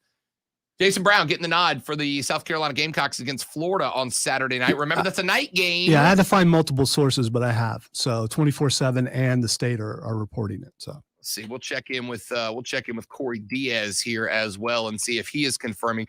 I think that's probably the right call, right? It's probably the right call. I mean, he's come in. He was a little bit of a spark late in the game. Granted, it was against Texas A&M's backups, but he came in 2 touchdowns out of Jason Brown against Texas A&M to end that game. 44-14 probably should have been a shutout, but Jason Brown came in, delivered in the spot he was asked to deliver in. I'm riding with Zeb Nolan because I like the kid and I like the story. It's a fun story. But at the end of the day, Jason Brown was the better of the two quarterbacks last week for the limited time he got in the game. All right, this is personal, but are you disappointed that it's not going to be Zeb Nolan for your first game?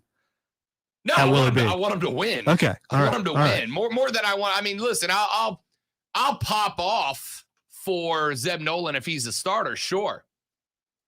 But Jason Brown, the backup QB, came in last weekend late in the game against A&M, threw a couple of TD passes. He clearly was the spark last weekend.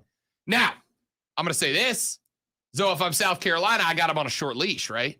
Like if he's going out there and he's making rookie mistakes early, I'll make the switch back because I want to win the damn game. Yeah, you can afford to bench Zeb Nolan whenever you want. I mean, because he's just a coach coming off the bench to play. Yeah. And so you don't have to worry about him transferring or anything like that. And if you go away from him to come back, it's not going to hurt his mentality or anything. Jason Brown has played in 18 games, made 12 starts after transferring in. Remember, he is a transfer quarterback who stepped in as the guy who was expected to compete, maybe not earn, but compete for playing time this year. Stepped into that game against A&M, 2 touchdown passes late in the game. It could be that they looked at a team like the Florida Gators and went, "It's just Florida. You know what? Let's just start this guy." I mean, because we're gonna beat Florida. I mean, who roots for the Florida Gators? Who would root for a team like that? I mean, come on. Jimmy's on the line to talk a little Gamecock football. Jimmy, welcome to the show. Great to have you on, man. Appreciate you taking the time. Hey, guys. So back in spring ball, when I saw Jason Brown in the spring game for the Gamecocks, I thought that this was before Zeb Nolan came along, that he should be the starting quarterback this year because I just didn't think Luke Doty was ready. I didn't think Luke Doty was accurate enough. And so now that Zeb Nolan's gone down, I'm glad to see Jason Brown the quarterback. I'm happy with it as a Gamecocks fan. After we saw him against A&M, legit, what do you think he does this weekend against Florida? Florida, of course, has not looked great ever since the close one against Bama, but it's been a downhill struggle from them. They have shut down media appearances this week after Dan Mullen's little meltdown on Monday. I mean, the Gators seem to be reeling. You give the Gamecocks a chance on Saturday night. Yes, I give them a chance if they can get their running game going, guys.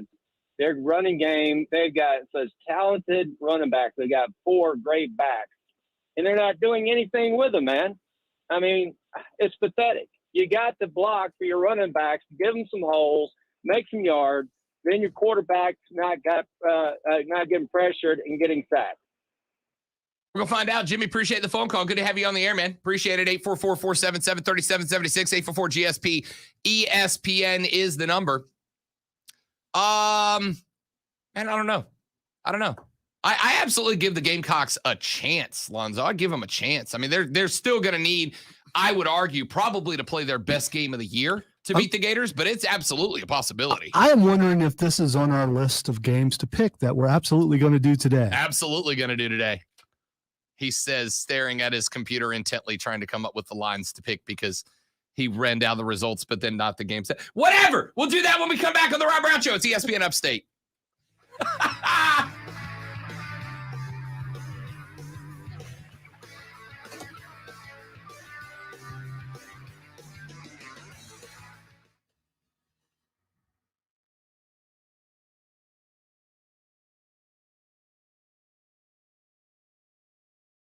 At this hour, sources tell ESPN's Adrian Wojnarowski, the 76ers fined guard Ben Simmons $300,000 for missing last night's game. Courtney doesn't seem to know who that is. Courtney does not know who that is based on one tweet.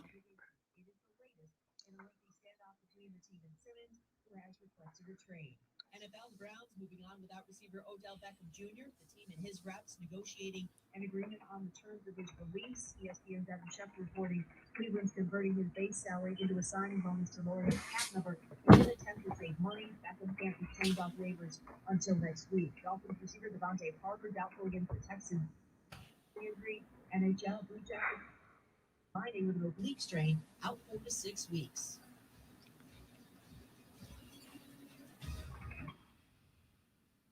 Market Studios.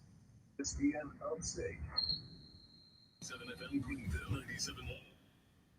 ESPN Upstate. Odyssey Station. Spectrum Mobile is reinventing wireless again. Get unlimited on 2+ lines for $29.99 a month per line. No contracts, no added taxes or fees. Includes nationwide 5G. Save up to 60% with Spectrum Mobile. Get unlimited on 2+ lines for $29.99 a month. Call 855-438-2999 or visit the store near you. Offer valid for new customers. 2+ unlimited lines. Spectrum Internet required. Savings based on 2-line comparison of unlimited plans from major national. Which is 940. World Haunted Attraction is now open. Don't miss your chance to experience South Carolina's #1 haunted house. Located in Piedmont off I-85, exit 35. Buy tickets now at madworldattractions.com. That's madworldattractions.com. You're always breakfast some fun with the family. See one of the essentials. A new board game, some baking supplies, and a new projector for outdoor movie night. And with the Bank of America customized cash rewards credit card, you can choose to earn 3% cash back on online shopping, which could increase up to 5.25% as a preferred rewards member. Rewards which you can put toward an extra treat that everyone will enjoy. An old-fashioned popcorn machine. Bank.com/more-rewarding and apply now. Copyright 2021 Bank of America Corporation. For the ones who get going, the going gets tough. Ones who know we're tough. New ground. Granger offers access to experts and wonderful. Because we know you have people depending on you, so you can always depend on us. For all, click right here. Has been finding the stroke. I didn't even bank it that time. Nope.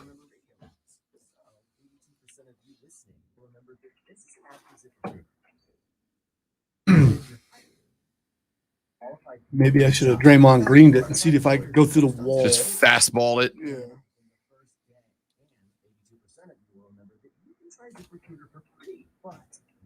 Go to ZipRecruiter.com/free. Yes, free. ZipRecruiter.com/free.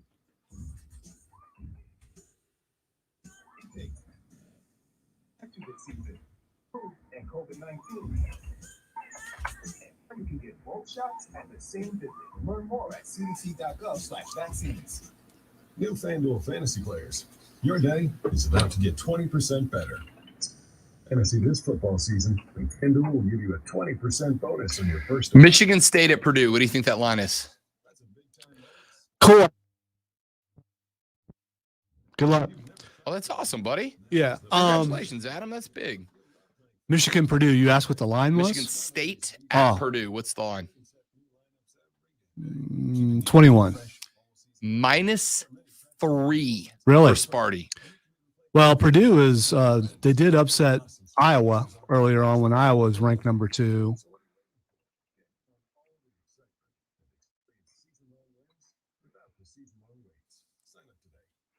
I'm rooting for Michigan State. I want them to win until So you can beat them? next week. Yes.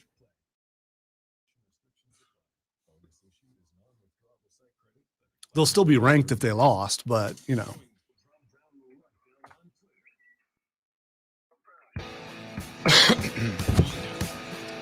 All right, let's take a look at our picks last week real quick. Then we'll run through our picks against the spread for this weekend. Your boy was very hot. Double-digit wins back-to-back weeks for Rob Brown. Gave them all back. Rob and Lonzo tied against the spread last week. Both of us went 5-9 on the week. 5-9. Not a great week. Michigan was a -3.5 point favorite at Michigan State. That was a dub for me. I took Sparty to get the inside 3.5. They ended up winning the game outright 37-33. Lonzo went with the Wolverines and took the L there. By the way, I was atrocious in NFL lines. Atrocious. We'll get to that in a second. Iowa State -7.5 at West Virginia. Ears all day, baby. I've been taking the Mountaineers. I'm like 8-1 riding with the Mountaineers this year. West Virginia was a 7.5 point dog. They get in there. That's a dub. Miami, 9.5 point underdogs at Pitt. The double L there for Rob Brown and Lonzo. Both of us taking the wash, courtesy of the Hurricanes winning 38-34. Florida State at Clemson. Feel my pain, Lonzo. Feel my pain. The Noles, 9.5-point underdogs. They lose by 10 on a last-second fumble recovery for a touchdown by Clemson to give them a 30-20 win. Ow. Still hurts. Still not over it. What did I pick on that? You picked Florida State to be inside 9.5 as well. That's what Double I thought. L there. That's what I thought. Texas Tech at Oklahoma. The Sooners, 19.5-point favorites. They easy eclipse that 52-21 double win for Robin. So Penn State at Ohio State. That's a W. That's a W because the line was Buckeyes minus 18.5. 24-33, your final win for Rob, L for Zoe. Ole Miss at Auburn, we both take the wash on that one as both of us thought that Ole Miss might win that game outright. They didn't. 31-20 War Eagle Tigers. Georgia versus Florida. Both Rob and Lonzo took Georgia to cover up 13.5. They did. A beatdown of the Gators, 34-7. In the NFL, every game a loss in the NFL for me. I did not pick a single correct NFL line this weekend. Green Bay and Arizona. Lonzo took the Packers despite missing their top 3 wide receivers. Didn't matter. They knock off the Cardinals 24-21. Carolina at Atlanta. Lonzo rode with the Panthers. I did. What did I do, Lonzo? You went with an Atlanta Went team. with the Falcons, and it cost me again. I'll learn my lesson one day. No, you won't. No, I won't. 19-13 Panthers. Win for Zoe, L for Rob. The Bengals at the Jets. Both of us took Cincinnati to win by 10.5 or more. Instead, the Jets win outright. 34-31, a couple of L's there. Ain't nobody in the world picked the Jets to win. No, that absolutely game. not. Yeah. I don't feel bad about that one. Pittsburgh at Cleveland. The Browns were minus 3.5. I took the Browns to cover it up. They lost outright too. 15-10 in favor of the Steelers. Lonzo got that one correct. Tampa at New Orleans. We both took the Tampa Bay Buccaneers to win. Who dat, baby? The Saints and the GOAT killer Trevor Siemian win that one outright, 36-27, double wash there. And we both took the Kansas City Chiefs to cover up 9.5 over the Giants. They didn't do that. They escaped 2017. So 5-9 goes Rob on the week. 5-9 goes Zoe on the week. Lonzo, Rob, 63-48 on the season. That's a 62% win percentage. Lonzo, 56-45 at 55%. One more good week. You're back up at 60, buddy. My goal is to be right at 50%. You're well over it right now. Yeah. You got to have another 5-9 week to drop back down to 50. Well, we've got time. Listen to the optimism. All right. Let's run through our college picks. We'll do our NFL picks later on in the show, but a real quick run through our college picks. Georgia Tech is at Miami, Lonzo. The Hurricanes coming off the big win over Pitt. They are 10.5-point favorites at home over the Yellow Jackets. Lead us off. Man, I don't know. I don't know. I mean, what Miami team is going to show up? I don't. I'm going Miami. Miami. I'm gonna split the difference here. Hurricane Jeff is firing up his angry text phone right now, and I respect it and expect it. I got your back, Jeff. Give me the Canes to fall. Georgia Tech. I'm not saying that Miami won't win. They'll win outright, but it won't be by 11 or better. Indiana is at Michigan, but the line's why I'm interested, Lonzo. The Wolverines, 20.5-point favorites. They got to win by 3 touchdowns or better over the Hoosiers. Can they do it? All right, so have they recovered from losing a little brother? What kind of mentality does a team have? Do they have the same mentality of the Muppet that is their head coach? Dude never closes his mouth. He looks like a Muppet. Have you noticed when he's on the sideline, his mouth is always open? It's like, anyway.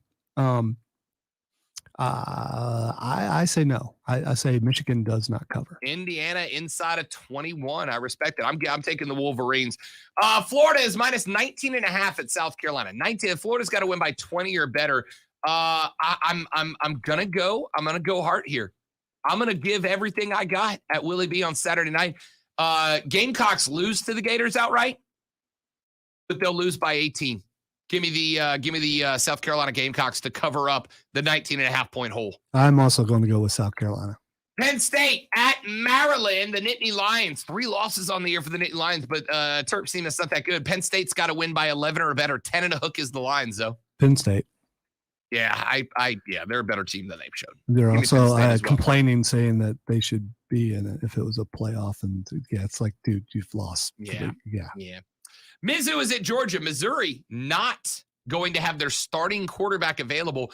Georgia, Lonzo, is a 39.5 point favorite. Hey.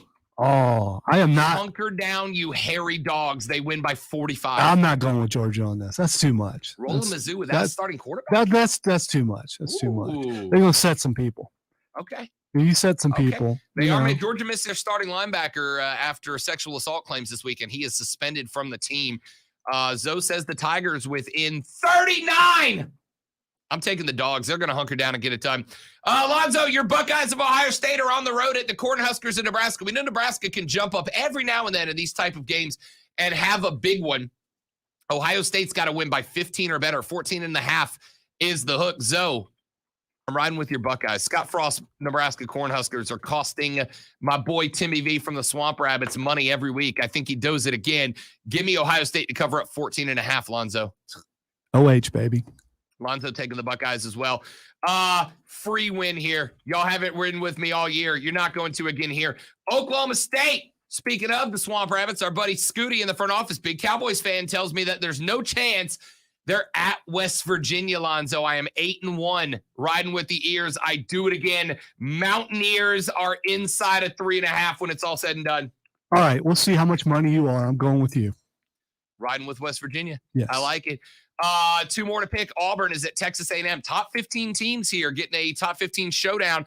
Auburn's at Texas A&M. The Aggies are 4.5 point favorites. They're on their own field where they beat Alabama. War Eagle Tigers got to be inside 4.5. Zoe, what you got? I'm going Auburn. I hate this game. I hate this game so much because I just don't know. Texas A&M has lost to a couple of bad teams, but at home at Kyle Field, they beat Alabama. I'm doing it. I'm doing it for P1 Keegan. I'm doing it for Keegan. I was going to say that's why I did it. War Eagle Tigers. And finally, Lonzo, the Clemson Tigers on the road at Louisville. The Tigers, 4.5 point favorites on the road. That means Vegas thinks they're a touchdown better than Louisville. You got to win by 5 or better, Lonzo. Who you got? You know, I remember a time when it was easy to just go with Clemson. It was just so easy to go. Yeah, Clemson's got this. I'm not going with Clemson on this. Louisville. Yes. By 5 or better, or inside of 5, excuse me. Yes. Did they win outright though? A big time, maybe. No. The run game, Will Shipley found its stride. They roll on the one game. Tigers by 7. They cover it up. If you get down by a couple touchdowns, you'll abandon that running game. They won't, though. They won't, though. That Tiger defense was gnarly against the Noles. If they can keep Louisville to the ground. All right, there's our college picks. Georgia Tech at Miami, 10.5 point favorite of the Canes. I'm rolling with the Jackets. Lonzo taking the Canes. Clemson minus 4.5 at Louisville. I'm taking the Tigers. Lonzo says Louisville covers them up. Indiana is at the 20.5 point favorite. Wolverines of Michigan. I'm rolling with the Wolverines to cover up Indiana. Lonzo says Indiana inside of 20.5. Florida minus 19.5 point favorites at South Carolina. We're both taking the Gamecocks. Penn State minus 10.5 at Maryland. Both of us think the Nittany Lions get it done. Mizzou's at Georgia. Georgia 39.5 point favorites in this one. And I think the Dogs covered up. Lonzo rolling with Mizzou. Ohio State minus 14.5 at Nebraska. We're both taking the Buckeyes. The Cowboys of Oklahoma State minus 3.5 at West Virginia. Ears all day, baby. Lonzo's rolling with 8-1 against the spread. For me, are the Mountaineers. Auburn's at Texas A&M. Kyle Field, the favorite Aggies, minus 4.5. And Lonzo and I are both taking Auburn to be inside of that mark. We'll do our NFL picks on the fly when we come back at the Rob Brown Show. It's ESPN Upstate, y'all. Mad World.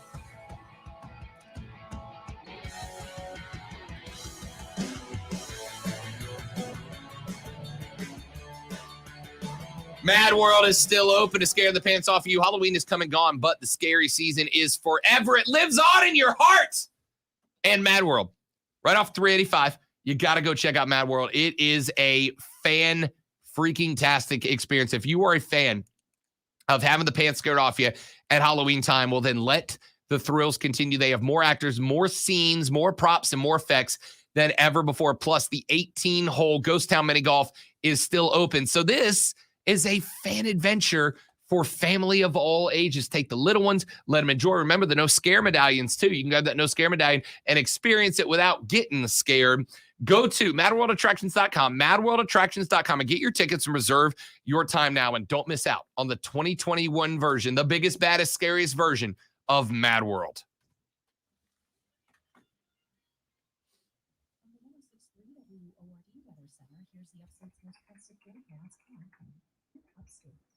Sunshine develops here this afternoon, a high around 54, and it looks like cloudy morning 38. Partial sunshine, high 57, and Sunday mostly sunny, high 65. I'm meteorologist Jennifer Richards. ESPN Upstate. Currently, it's 39. Dun, dun, dun, dun, dun, dun, dun.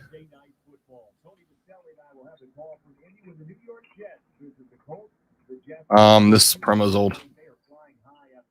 This is for last night's game.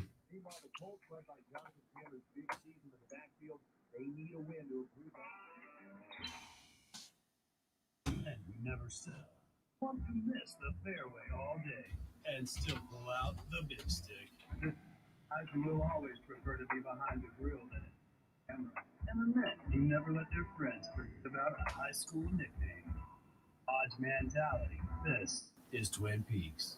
Who wants to settle for a single TV? With more TV, bigger screens, plus our fabulous scenic views, there's more to watch at Countries. Malden Mavericks in first-round playoff action. It's Burns versus Malden tonight at 7.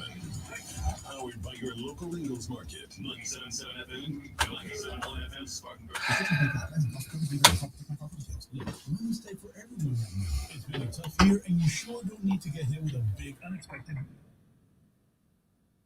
Pay the bill if it's your travel. That's over $3,000. Your engine up to $6,000. Even minor repairs like your air conditioning can hit your wallet hard. Here's the good news: if you have a car, truck, or SUV that's $19.99 or newer, you can stop paying for repairs right now. That's right. With Protect My Car, when your car breaks down, we pay your repair bill for you. Just dial 800-279-2827 on your mobile phone now to get started. Protect My Car pays for repairs to your engine, transmission, air conditioning. Did you see the thread between Diddy and Courtney on Twitter? Yes.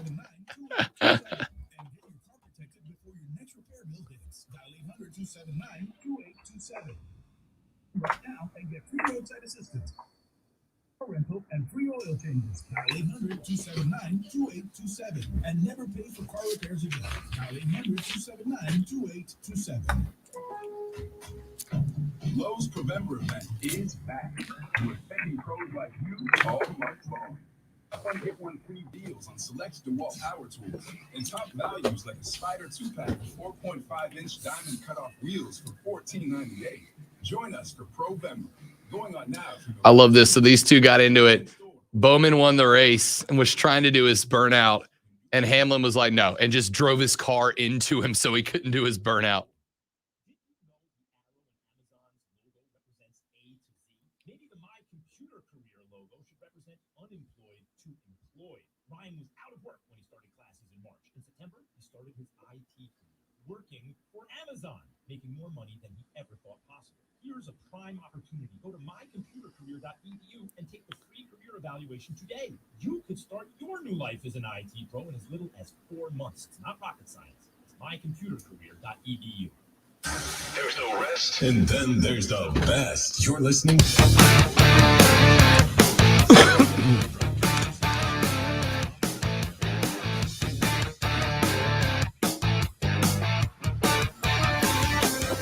The Rob Brown Show wrapping up hour number 2.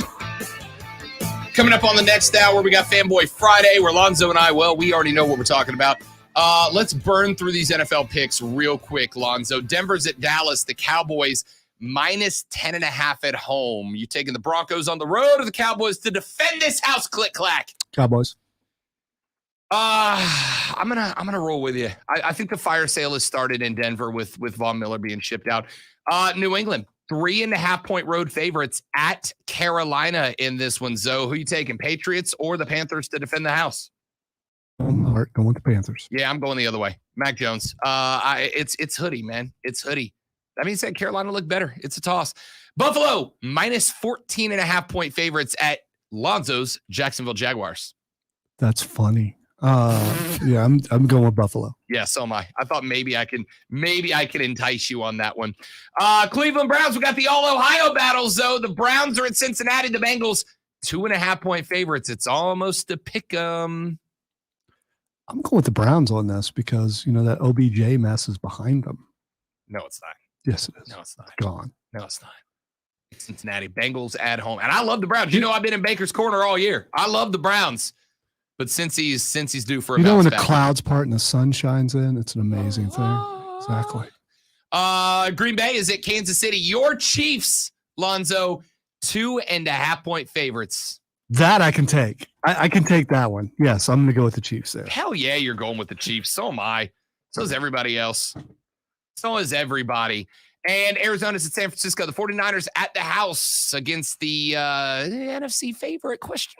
One loss, Arizona. San Francisco, however, is the 2-point favorite here, Zoe. Oh, that's surprising. Yeah. That really is surprising. 2.5 points. I'm going to roll with San Francisco. I'm going Arizona in this one. Give me the Cardinals. It's a bounce back day. For them. The short guy's hurt. Yeah. He's limping. He'll be there. He'll be all right. He's got a busted wheel. Number 2 is in the books when we come back in just a minute from right now. We jump back into college football talk. Plus, there's a rumor. Oh, God, I hate saying this name. There's a rumor about Jake Paul that I am electing to believe. I know. I'll tell you what it is when we come back. That's called a tease. Rob Lonzo, it's ESPN Upstate.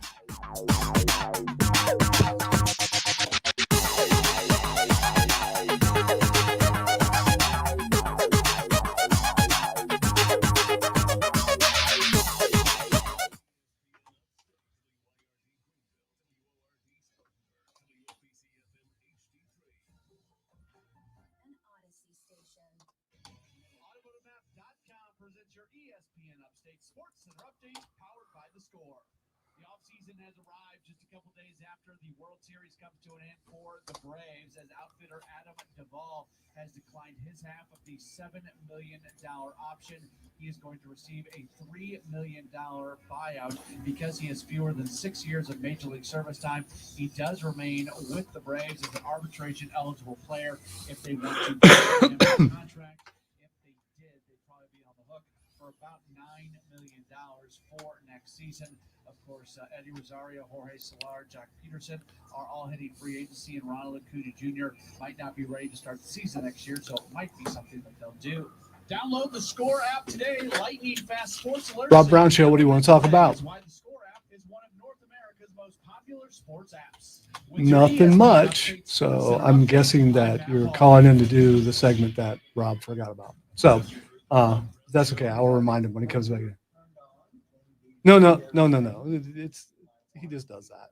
You're good. You're good. Yeah. All right. Yeah. So hang on, and we get to see that look on his face when he goes, "Oh yeah, I got it written down." But anyway, all right. Hang on, Kevin.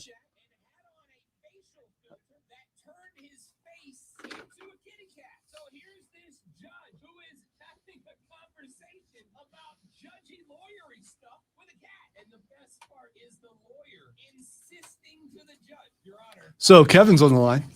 Oh, yeah, that's right. Forgot we had that. I'm off today. He said, "Well, if we're not," that's like, nah. He's probably even got it written down. He just, 100%. Yeah, he just forgot. I just overlook things. Like we're good. Shocking, I know.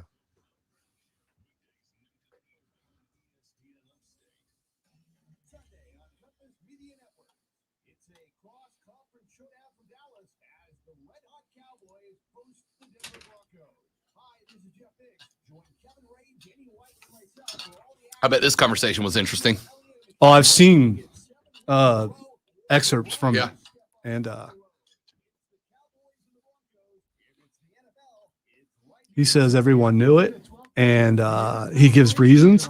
Guarantee you, everyone knew it because you're on one side and the other side. I just this media reaction to one person is hilarious. When there is a list of people every week who are vaccinated, who's more important than him? Yeah, well, no, you're right.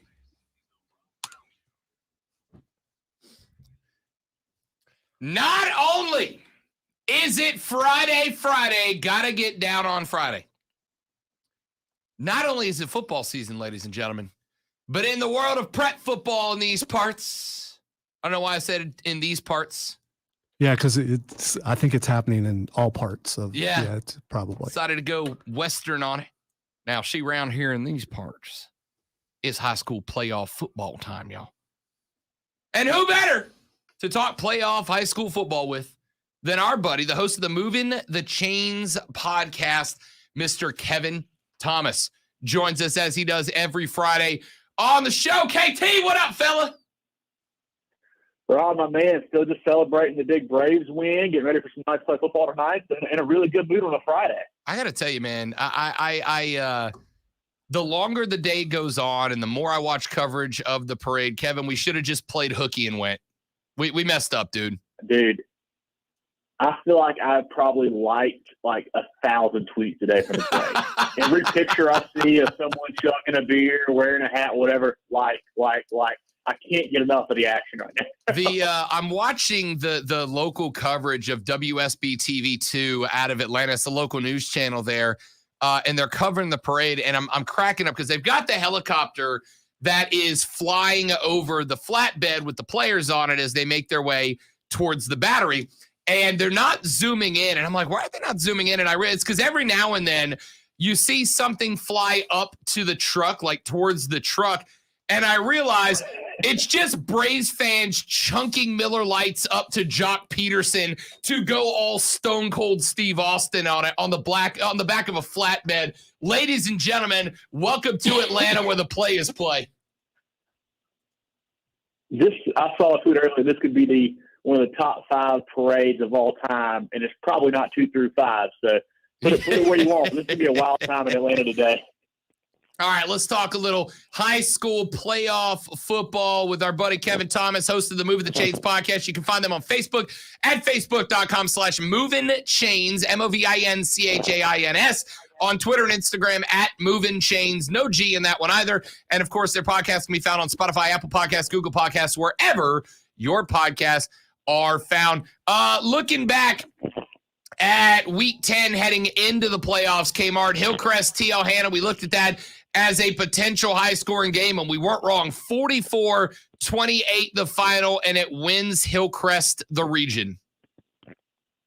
Man, the Rams came out hot. We talked about it last week where TL Hanna running that triple option. You want to get a lead on those guys early. Hillcrest got the ball, drove right down, 60-plus yard TD pass on the catch and run there. The TL Hanna fumbles the ensuing kickoff. Hillcrest scores again, goes up 14-0. They get it 21-0. They just really jumped all over the Yellow Jackets. Great game from Bennett Judy, 20 for 24, 316, 3 TDs, another TD on the ground. Man, the Rams could do whatever they want. TL Hanna had no stopping or no answer for them all night long Friday. Hillcrest, great performance, and they get to host home field advantage throughout the playoffs. And we're going to talk about that coming up in a minute. The other big one we kept an eye on, and you brought this one up specifically, it was a region-clinching game. Spartanburg with the gut-out win over Dorman, 28-24. Yeah, they scored a late touchdown pass. They were down big in the fourth quarter. Multiple scores. Back Raheem Jeter hit a 60-plus yarder late to take a lead and win that game, clinch them region. That Spartanburg team is one that has been playing very well the last few weeks once Peter came back into the fold there. And they're a team to look out for in the 5A playoffs. Yeah, and we're going to jump into those now because it is time for round number 1 of the playoffs. And 2 games tonight, this weekend, that folks have their eyes turned toward. We start with Malden at Burns. Malden 55-28 winners over JL Mann in their last game, and they were just all over it. But Burns, 56-8 winners over Wade Hampton. Gabe Rogers, the most passing yards in South Carolina. Burns has started to come. We were a little worried about them midway through the season, but they've come alive a little bit lately. It is, and this is a game that really is going to hit strength on strength. We mentioned Gabe Rogers leading the state in passing yards. Well, Malden has 2 D1 commits on the defensive side, linebacker Deuce Caldwell, cornerback Jaden Lucas. Really interesting to see how well that Rebels offense is going to stack up against that Mavs defense there. But I think really the game is going to come down to maybe your weaker parts, where that's the Burns defense and the Malden offense. And I think the Burns defense is really starting to come along, playing a little bit better, holding teams to around 20, 24, 28 the last couple of weeks.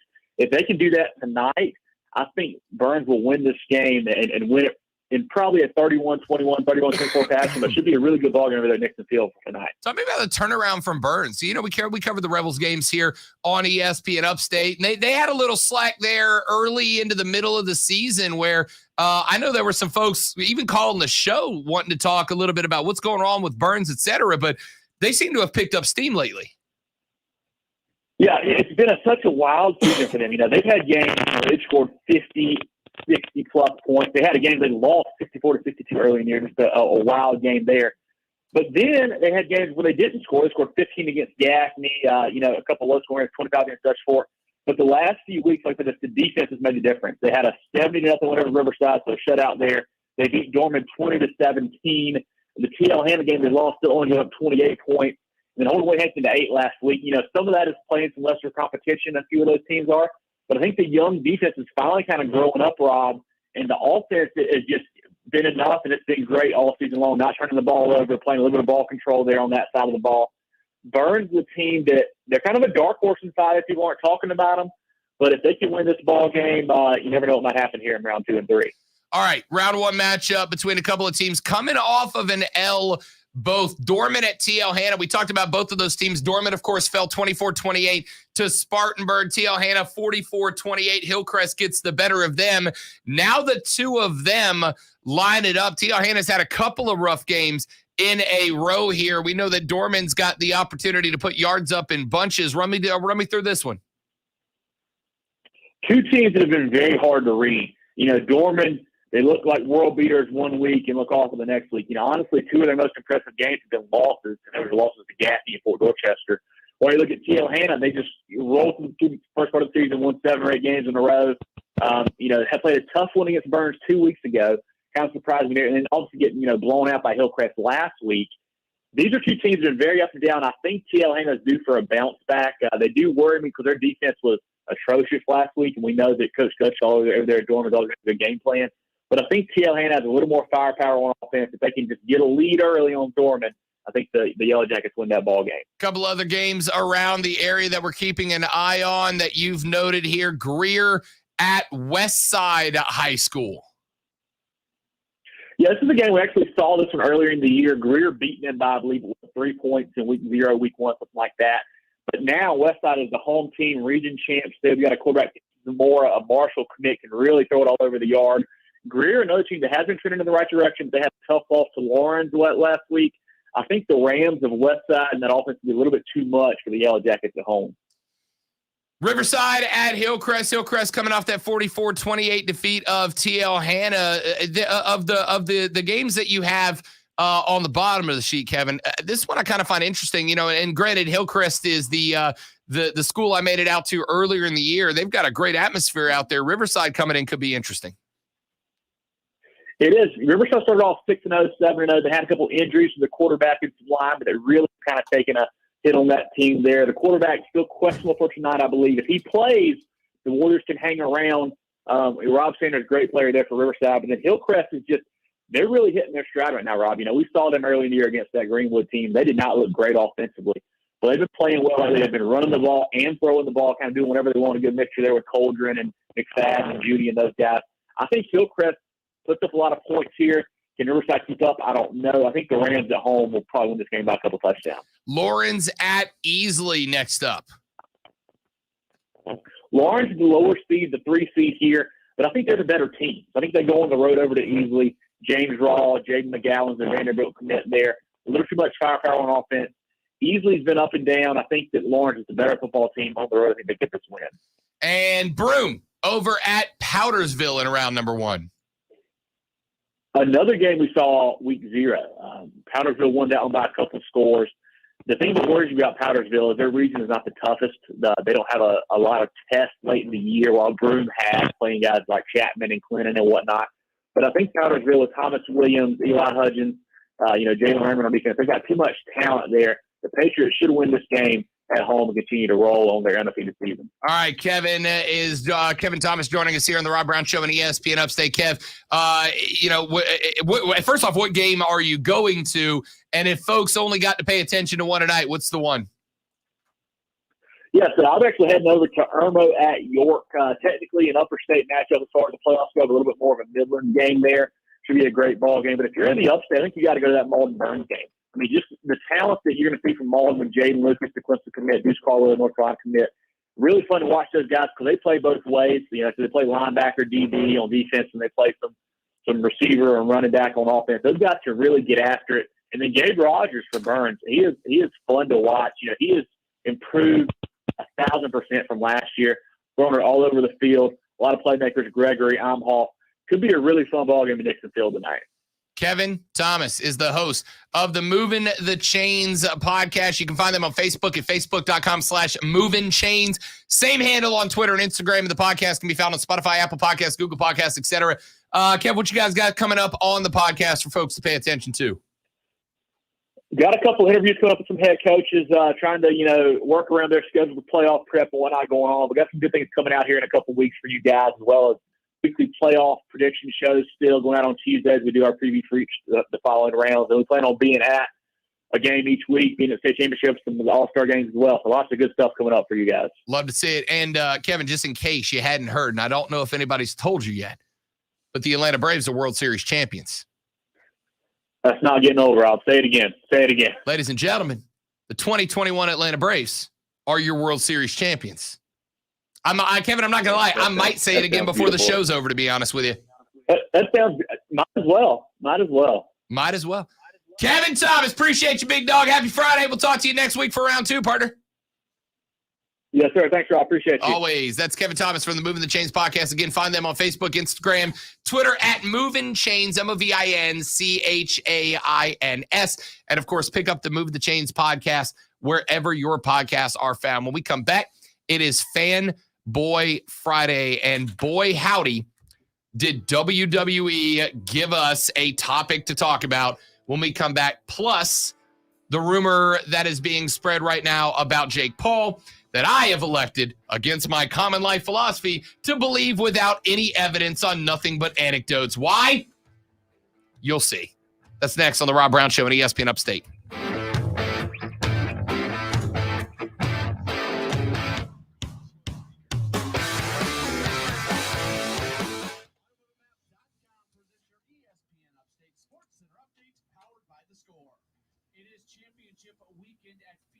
Raceway. The Friday schedule includes the trucks running their race on Saturday, the Xfinity Series, and the ARCA Series. No, I've said this before, but as it gets closer and closer, I really don't think I want to go see Eternals.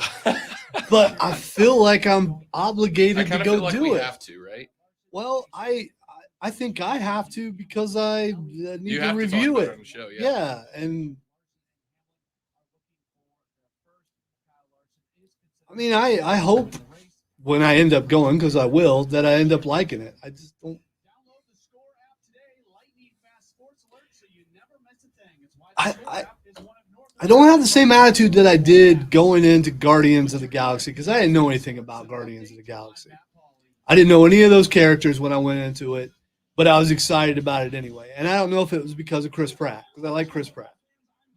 I like Zoe Saldana. I can't say her name. I like her too. And of course, Batista was in it. So maybe because the actors I liked, I thought it would, I'd give it a chance. And there's no one in Eternals that I'm going, yeah, I don't like them. I mean, because I'm not a huge fan of Angelina Jolie, but I don't go, I'm not watching that. Just because she's been in some good movies. I loved her in Mr. and Mrs. Smith and Wanted. I mean, she's been in good stuff. 100%. I don't know.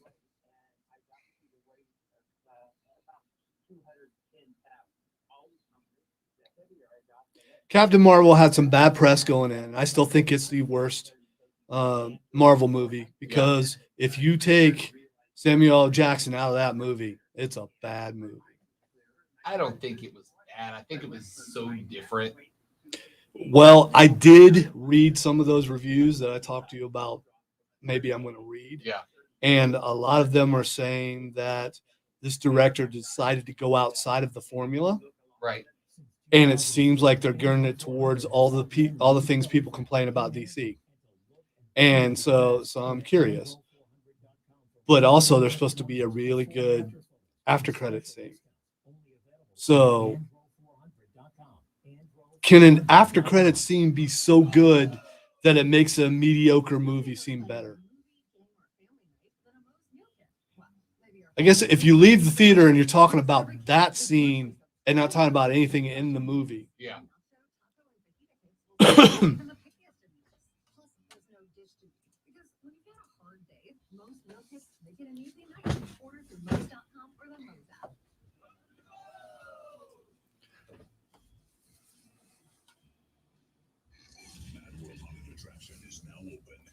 I wasn't sure I would like Doctor Strange, but I ended up liking it. You know, and halfway through that movie, I'm like, man, this guy is such a jerk. How are they going to turn this around? And it's just a subtle, you go from being a complete snot to just be snarky. I mean, it's just, I don't know. Maybe it was just a cape. Maybe the cape did the whole thing. The cape ended up being like the comedic relief of that movie. It was great.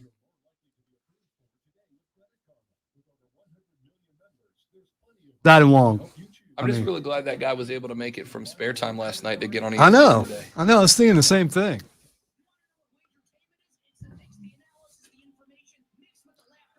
Although I never actually saw him bowl last night, so you know he's probably well rested. He might have been there. Times I went to look for a specific ball before I realized that the 3 lanes next to us all had like 14 bowling balls apiece in their aisle. Well, I sent Stoneman. I was like, go into the MVP thing. Go over there. See if you can find some balls over there. He did. He got one of the pool balls. I almost had to remind him who he was. Hey, man, you just walk in there.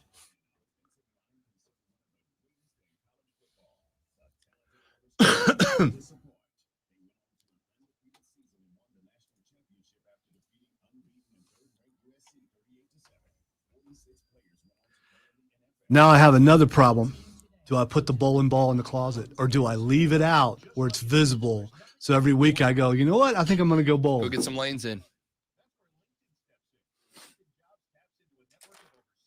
We always bowl around Christmas. So there's that. Maybe Thanksgiving week. So I like bowling. It's just one of those things that I don't think about when there's nothing to do. So I might leave it out just to every now and then be like, I should go get some lanes in today.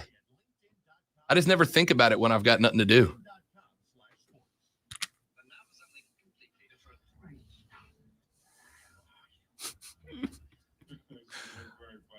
The look on Masvidal's face when he was like, oh, that hurt.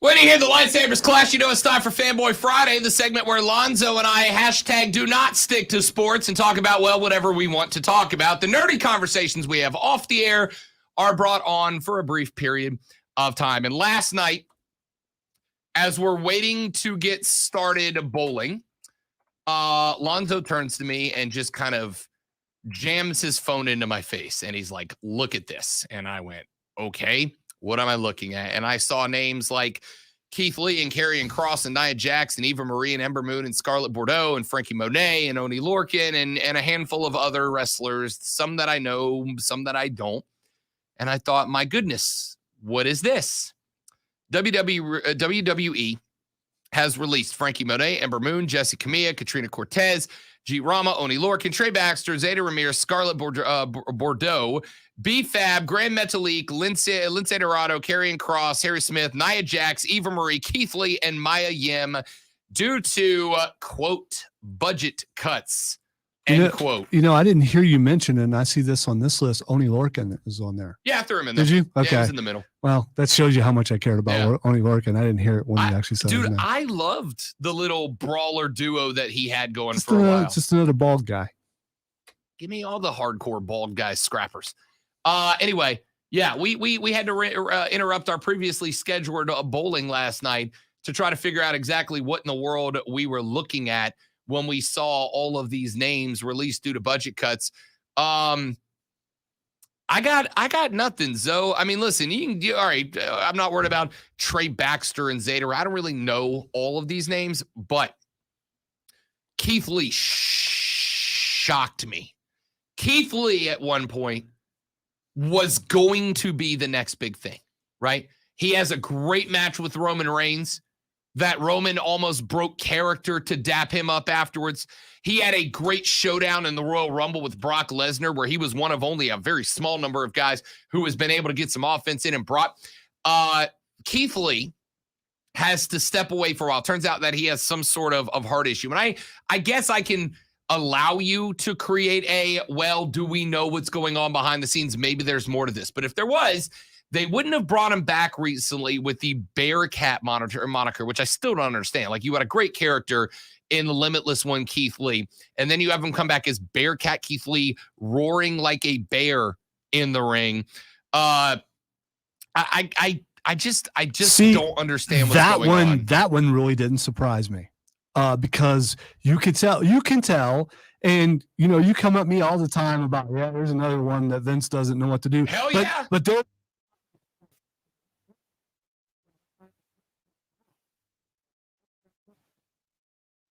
Beginning, when he moved up to the main roster, when he finally came back, you could tell that either he had fallen out of favor or they just didn't know how to make him fit. See, I have my alternate hypothesis, which is they had a great character. VKM decided, I know better than what they do, and changed him because they did not one but two. VKM and Keith Lee have both done interviews in the past handful of months where they have said Vince got very hands-on with my character. And I think it was Keith Lee doing it as a complaint and Vince doing it to take credit for what Keith Lee would be. You brought him out of NXT as a fully developed, ready-to-go monster character, and then you were like, I got to do the Vince McMahon thing and be smarter than everybody in the room. It's a waste. Imagine having, a texter says, imagine having a 300-pound former A&M D lineman who can do backflips and not knowing what to do with it. And tell, and instead of doing the amazing things that he could do, I have a Sports Illustrated article up, which is where I was looking at the names that have been released, and they're talking about how, and I've seen this on social media already, that most people are pointing out that all these people are Triple H people. And that these are people that Triple H was really high on it. And the fact that Triple H is not really at his post now because of his heart problems, and that he's out. And it seems kind of funny. Triple H is out and everything goes downhill. And Vince is getting rid of all of Triple H's people. I got to imagine maybe that relationship was never as good as we were led to believe in certain spots, because that's a great point. And I didn't even really catch that until just now. Many of these are either they fall into one of two categories. Either NXT guys, and I'm including Adam Cole in this. Yeah. I'm including Bray Wyatt in this. I don't know if that's fair or not, but I do. I'm including Mox in this. These are all guys that fell in one of two characters. Either they were Triple H guys that were ready and VKM said, not one of mine, or they're guys that don't fit what VKM has always said his mold is. Big, fast, good-looking guys, right? So you said yesterday in Fight Club, where's the point that AEW hits saturation? And I'll answer that one more time by saying this, Lonzo. I don't know. But here's what I do know. If you want to consider, because I'm gonna work on an assumption that may not work out here, but I'm gonna go ahead and assume Bray Wyatt shows up in AEW, and I'm gonna go ahead and work on the assumption that Keith Lee ends up in AEW. Because these are guys that Tony Khan is going to go sign the blank check. I don't care how much it costs to get him in here. Where's the saturation part? I don't know. But if you're going to give me Lee, Miro, Wyatt, Cole, Danielson, Punk, Moxley and consider that saturation, give me all the saturation, baby, because that is an all-pro list of incredible performers that VKM, for whatever reason, just decided, no, we need not that. But eventually, and Karrion Kross. Didn't even mention Karrion Kross. Eventually, if you are Tony Khan, you've got more money than Vince, as you've said. But eventually, when you look and you go, okay, I'm hired all these stars, but I'm not doing anything with these guys. I don't have room for them. Eventually, with all due respect, making the mistake of conflating the problems of WWE with other, because WWE. No.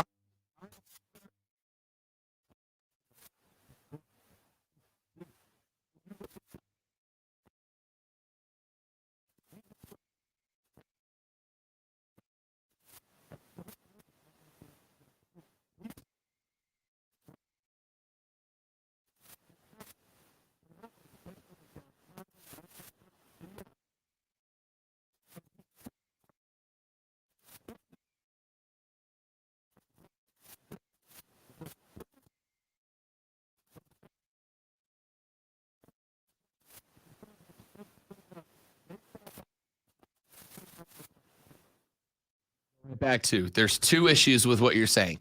The first is you're assuming that the problems in WWE can't be figured out by another company. The problem, and this goes to problem number 2, over in WWE, all the stories must go through and be approved and signed off on Vince McMahon. And he just doesn't do that. By the way, from my understanding, it's the same with Tony Khan. Maybe so. Yeah. But the difference is that Khan goes, hey, Punk, Danielson, Mox, you guys bring me the stories you want to tell, and I'm going to give you the leniency. And you can tell that because there is way more going on with AEW, with more stories that are clearly wrestler-produced stories, as opposed to VKM, who goes, me and Russo are going to write everything on this story. Khan may sign off on the stories, but Khan's given these great wrestlers like Cole and Miro and Lee and Wyatt, well, soon to be Wyatt, I suspect. All right, every time it's made to fail, and you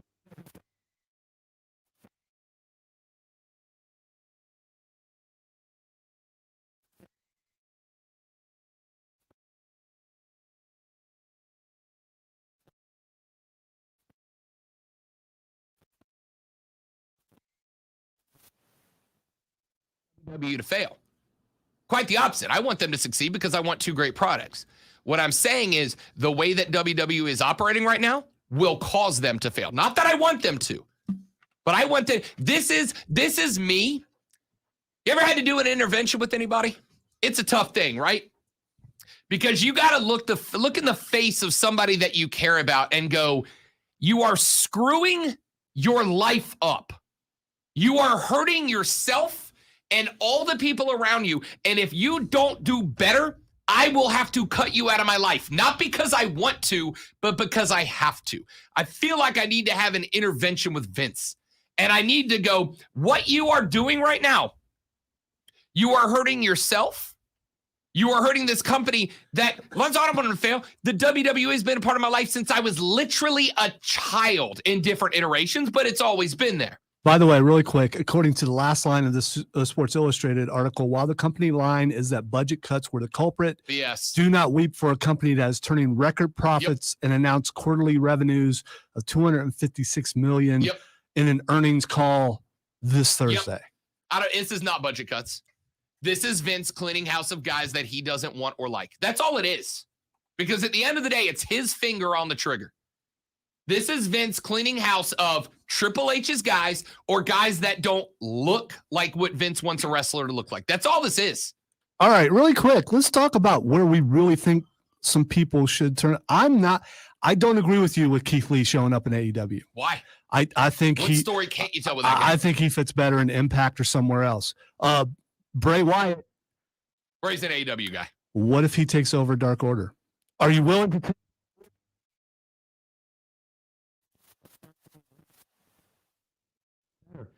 Bray shows up, says what Dark Order has become is not what Brody wanted. Right. And you get a new iteration of the Wyatt family because Redbeard's still out there. as a potential, right? Braun's still out there. Braun's still out there. He could reform the new Wyatt family sans Brody, tell the Dark Order, this is not what Brody wanted. I'm here to bring what and now we got that dark horror franchise back. Yeah, that we do. have lost with the and I love Dark Order. I'm a fan. I'll throw the claw, but we don't have a horror faction, and I always want a horror faction. A reformed Wyatt family that has the freedom they never had in WWE would be incredible versus the Dark Order. Would you put Abaddon in that family? Absolutely. Because think of what that adds to that. Because now I got somebody to go up against Tay Conti, and I got somebody to go up against the Bunny from the Hardy family. Absolutely. Let her be the unhinged monster at Bray's control. Kind of the sister Abigail that never was style angle. And fantasy book all day. And I guess this is the problem that I have is that Lonzo, we didn't talk about this before the show, like our what happens next situation. Yeah. You and I genuinely feel that you and I, in 12 seconds off the cuff, just came up with better than anything WWE has done outside of Roman's run. Better than anything they have done in months. And I sincerely mean that. Well, we are in wrestling country, so hopefully the powers that be at AEW just heard us talking about that and it's like, listen, Tony, let's do it. Hire us. We got you. Texter says also, guess whose contract is up in December? Kyle O'Reilly. Undisputed Era versus the Elite is a money printing machine. 100%. Could you imagine Cole turning his back on the Bucks when Fish and O'Reilly show up and giving you a reformed UE versus the Young Bucks and the Elite? Dude, do you see what I'm saying? This is so easy to do that us and one texter have just written 3 hours worth of pay-per-view content in a second. But Vince is cutting Keith Lee for what? I know you're saying all that, but we're writing it for AEW. Let's see if AEW actually does. Why am I writing it for AEW? Because you believe that it could happen there. Yes. But we'll see. We'll see. I agree. It's just right there. And if you've listened to the show for the last 6 months, you've seen my progression towards the things that I've had a problem with. AEW, for the most part, they fixed. There's still some botches there in major moments that shouldn't happen. They get that taken care of. That'd be awesome. And I am still worried about oversaturation, not because I want them to fail, but because I think you can have too much talent. I think that is a possibility. And when you have too much talent, you have unrest. Because eventually,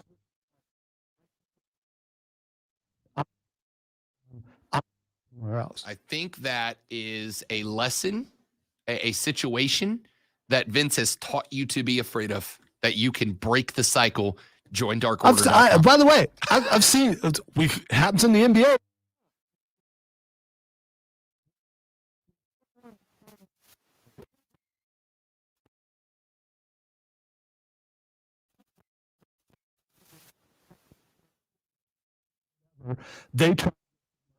It has nothing to do with Vince McMahon. It has to do with sports in general or in life in general. If you're out of business, if you're on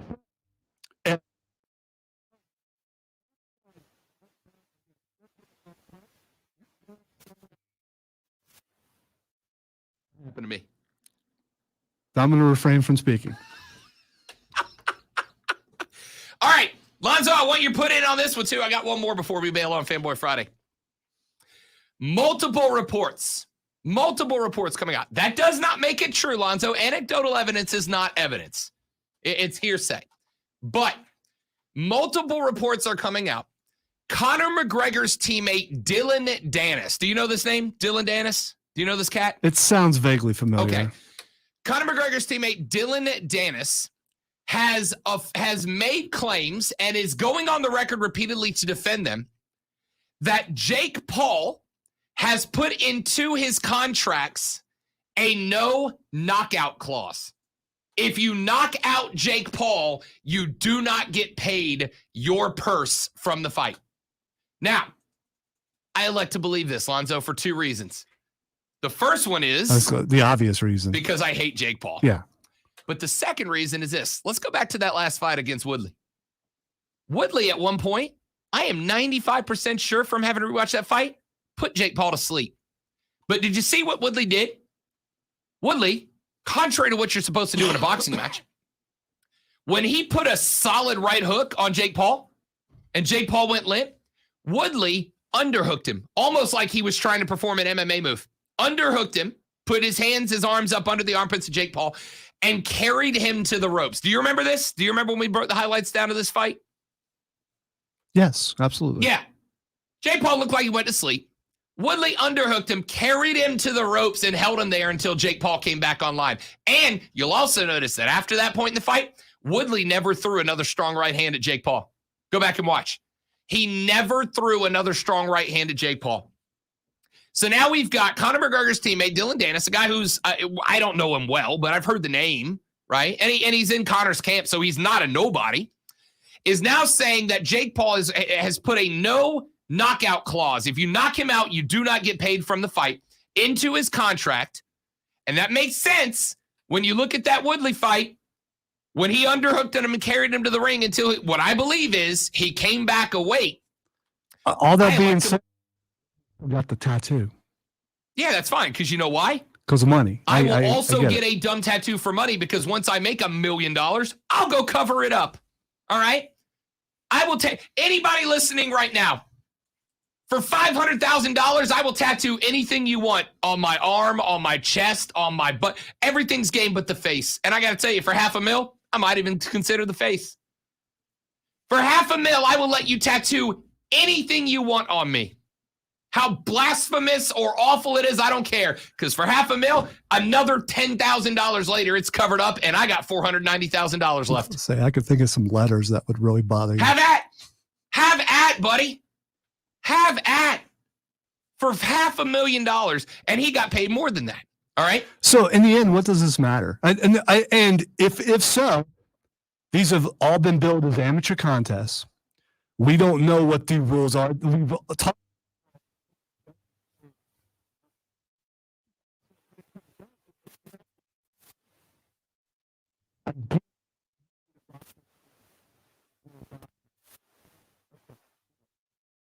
Kind of a Just purist. I mean,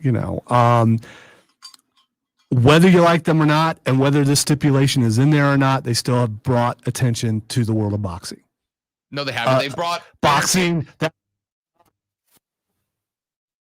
YouTubers who happen to do this for a hobby. Which unfortunately is the world we live in right now. Dennis is now the latest. There's more people claiming that this is true. He said that is true. Tyron Woodley, that's why he hasn't said anything about it. He had to sign an NDA not to say anything about it. So it was kind of a double rule, end quote. I like to believe it. It's true. Jake Paul's afraid. So he puts a no knockout clause in his contract so that he can win every fight because you can't knock the guy out.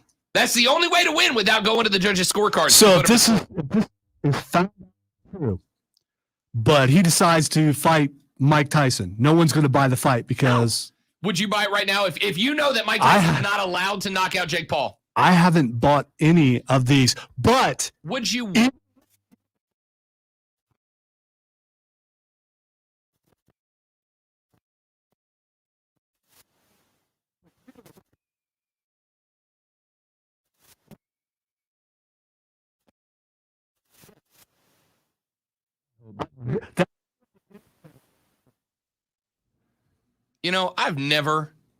I've never hoped for the psychotic side of Mike Tyson to come back out until now.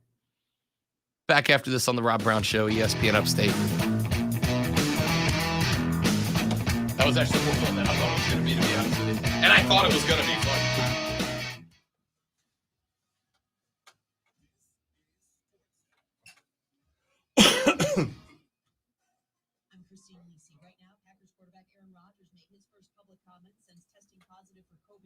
Today on the Pat McAfee Show, he blamed the woke mob for coming at him, shifted responsibility to the media, said reporters were on a witch hunt to identify which players were vaccinated. Rogers also blamed reporters at a press conference over the summer where he said he was immunized, said if any reporter asked a follow-up question, he would have explained he's not an anti-vaxxer, but a critical thinker. NBA, the fines are back for Ben Simmons. ESPN's Adrian Wojnarowski reports the Sixers fined the guard $360,000. I hate to leave the room while there are people actually in the room watching, but I gotta go to the restroom. I'm sorry.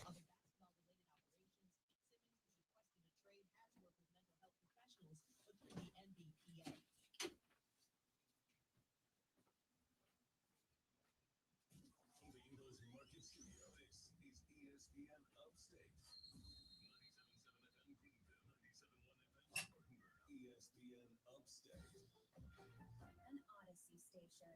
Tired of living with awful joint pain? Well, if you've been to an orthopedic surgeon, you know the drill. Pain meds, steroids, physical therapy, right? When those Band-Aids don't work, you know what's next. Surgery. Major surgery. John Boy Billy here saying don't do it, not until you check out QC Kinetics. Get a second opinion. Learn all about these natural biologic treatments. Restorative, regenerative alternatives that can repair and restore damaged tissue in your knees, shoulders, back, and hips, and other joints as well. QC Kinetics uses natural biologics from your own body and concentrates them in the precise damaged area for lasting relief. And it's an in-office treatment. No downtime, no drugs, and no surgery. Don't go under the knife if you don't have to. Call QC Kinetics. Get a second opinion right now. You got nothing to lose. Call the local medical professionals at QC Kinetics, 864-448-3772. That's 864-448-3772. Non-surgical regenerative options are here. 864-448-3772. With just one spray of Microban 24, your hard surfaces are sanitized for up to 24 hours. Touch after touch after touch. So 6 hours from now? Still sanitized. 12 hours? Yep. 18 hours. We're really doing this. 24 hours. When used as directed, one spray of Microban keeps killing 99.9% of bacteria touch after touch for, up to 24 hours. Wow. Microban 24. The sanitizer 4 out of 5 doctors will use in their own homes. So why aren't you? You know a spot. But not just a spot, the spot. Actually, with the all-new Nissan Frontier, you know a bunch of them. But the key to these great spots, being able to reach them in the first place. Your spot is out there. Find your Frontier in the all-new 2022 Nissan Frontier. With standard 310 horsepower, advanced tech, and 281-pound-foot of torque. Hey, team. We landed the contract. Kaya's web design studio just landed the gig of a lifetime. It starts next week. Their staff needs to double before the dream deal becomes a nightmare. Front end, back end, project management. Indeed can help them hire great people fast. I need Indeed. Indeed you do. InstaMatch instantly connects you with quality candidates whose resumes on Indeed match your sponsored job description. Visit Indeed.com/credit and get $75 towards your first sponsored job. Terms and conditions apply. America's #1 battery destination because they offer free battery testing and charging and reliable replacement batteries starting at just $79.99. And they've always got your battery solution. Get in the zone, AutoZone. It's not the first sounds of jingle bells that mark the official start of the holidays. It's not even the first signs of snow. The holidays start when you save it. And that's why our Black Friday savings last for 30 days. So shop early or wait until 5 minutes before the party. Whether you're a holiday planner or a procrastinator, we've got 30 days of savings for you. Make the holidays yours with Black Friday prices now through December at the Home Depot. How doers get more done. With Early Paycheck, you can get your direct deposit up to 2 days earlier. That's another reason banking with Capital One is the easiest decision ever. Even easier than deciding to open the biggest birthday gift. These dudes are just having the time of their lives right now. It's just fun to watch. It's still, don't you get tired after a while though? I mean, I realize you're celebrating the victory, but I rode in a Mardi Gras parade about 7 years ago, and it was one of the most fun days I've ever had.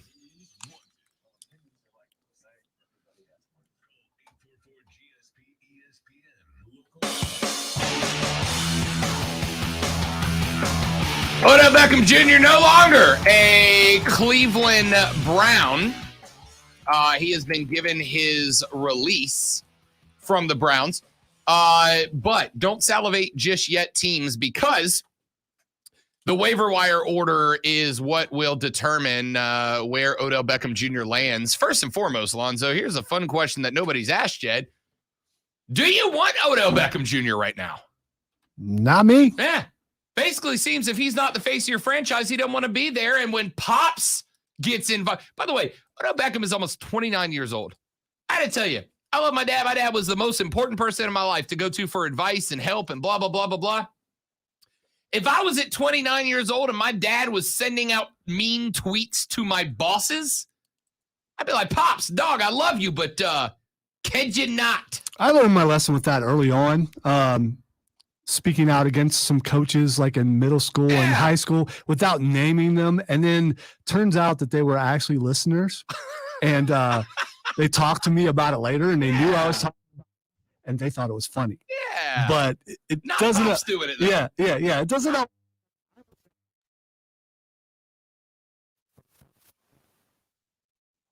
Waiver wire order as it stands right now. Stop me when I hit a team you think gets Odell. You ready, Zoe? Number 1, the Detroit Lions. Yes, please. Number 2 on the order, the Miami Dolphins. Yep. Yeah, I would. That wouldn't shock me. Houston Texans, I think they're in tank mode, so probably no. You ready for the spot I think they'd be interested in? Lonzo, how about number 4, the Jacksonville Jaguars? Put him with TL? I don't know. Do you bring him into an already volatile situation with, although the urban talk has just gone away. Yeah, it really has. I mean, it really has. And so has any talk about Trevor Lawrence. Too. Yeah. So, I mean, they've been written off for the season period. First 5 weeks of the season, TL16 was on the front page of ESPN every day. Since then, I think I saw him today about 14 articles deep on a grading the rookie class of 2021 halfway through the season. The people have found some stuff to talk about. There's no longer fire Urban Meyer. The Urban was dancing with it. Yeah, there's none of that right now. Number 5 on the roster, New York Jets. The Jets feel like the last 2 guys. I mean, they got smoked by Eddie Now, last if it's night. my understanding, he's on waivers, so he doesn't really have a choice. Correct. This would be a pickup. Not to 6 at the Giants, probably not to 7 to the football team. Number 8, the Eagles. I could see the Eagles making a play for him. Seahawks at number 9 are the first spot where I'm like, that's a team. That's a legit team that he would agree to a contract and they would take him. So if he gets picked up by one of these teams, he's just not going to play for him, right? He's just going to say, that's the question. Yeah, he's just going to, no, I'm just not going to do it. A lot of these teams he might say no to, right? I think Seattle's about the first spot where you go, okay, Russ is back healthy. They are going to probably build back up to being a wild card team. Bears at 10, realistic, I think. Probably not the Falcons. 49ers at 12. Bears, out of all the ones you've said so far, these small.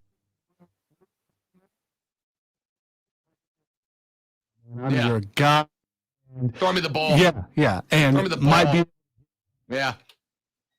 On the waiver wire order, by the way, as it sits right now, the Carolina Panthers are number 19 on the list. He ain't making it through 19. He's not going to be there. So settle down with that. And if he were, I hope they wouldn't take him. And I know people are, he's so talented. When's the last time that he was really that guy? It was when he was in New York a long time ago. He had a handful of good games when he first got to Cleveland, like a handful. And a lot of people, by the way, Zoe, a lot of people are blaming it on Baker, are saying this is Odell breaking down because Baker's not that good. I don't know if it's fair or not, but that's the narrative. That would be fair if they weren't winning when Baker's healthy and if other receivers weren't catching the ball. But it's a team. It's a run first team. I mean, you're on a run first team. They're going to run first. That's the whole deal with it. Ain't wrong. All right. It's Friday. Twitter trending topics wraps it up when we come back on the Rob Brown Show on ESPN Upstate.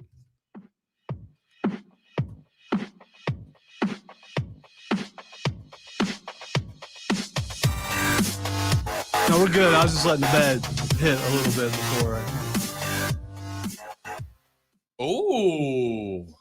Oh, really?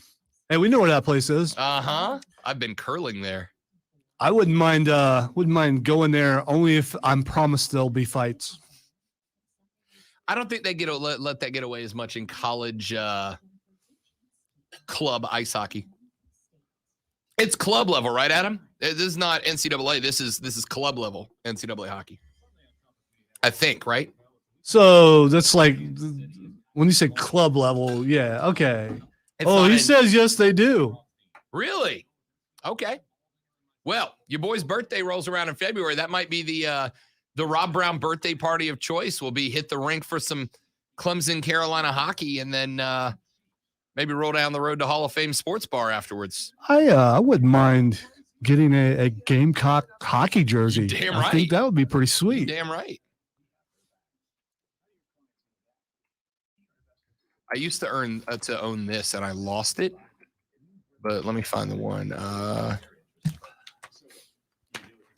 I used to have one of these. Nice. Yeah, right? Let's see. South Carolina Gamecocks hockey jersey.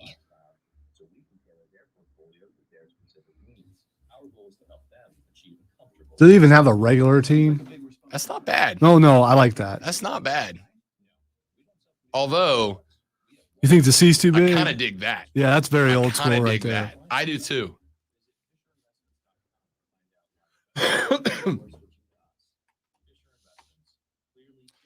Yeah, I kind of dig that. Let's see what Clemson's looks like.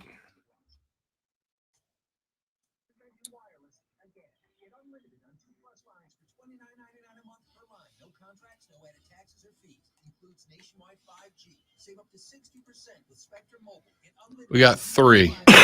There's that one. Not as big of a fan. That one's not terrible, but it's very football jersey, just placed on. And then the matching, which I know this is what they'll wear. I was gonna say if I was gonna pick one, it would be That'd be that the one. one. Yeah. Yeah. Of course, I That's would that one. wouldn't be caught dead in one of those unless I was paid to, I guess. But say that. Have I ever worn one as paying off a bet? I might have. I don't know.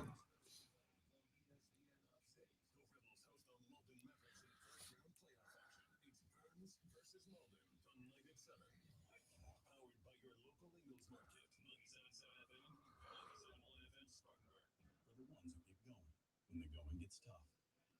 And the ones who know we're tougher together.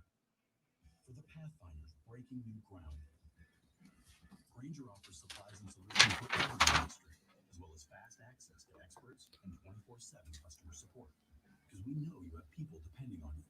So you can always depend on us. Call, click Granger.com, or just stop by. Granger, for the ones who get it done. I'm Serena Williams. You watch me live on TV. And I'm the dad from that hilarious sitcom you love. So at some point tomorrow, if I decide I'm going to go get shoes, don't be surprised if you don't get like a FaceTime call. So I can go, okay, Rob, is this okay? Is this acceptable? Or maybe I just sit there and when they ask, can I help you, sir? No, I'm waiting for a social media response before I buy my shoes. I will be in Columbia at like 11 a.m. tomorrow for the day. If you FaceTime me from the shoe store, I will break away from whatever I'm doing to help you. Thank you.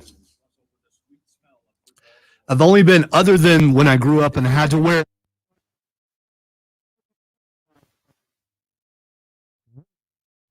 Since I've been an adult, and it's been you and it's been these shoes. And Robert Griffin III. And I didn't want to buy these shoes because I knew I shouldn't get those shoes. I'm not going away from Nike. I'm a Nike guy. No, that's fine. Yeah. Nike makes ones just like this. Yeah, but that's lazy. That's it's a lazy style to me. Why are you saying that like it's a listen, watch, you ready? Shoes Yeah. off, Yeah, I don't. shoes on. And I can run in these. All right, so here's the thing. I've reached a point in my life where I don't know if it's early onset of something, but if I don't do something, I forget how to do it. And I'm worried I'll forget how to tie my shoes. So I want to make sure that I have shoelaces. And I know that's weird. I do some things around here like 3 or 4 different ways, so I always remember another way to do it. I write just so I'll remember how to write.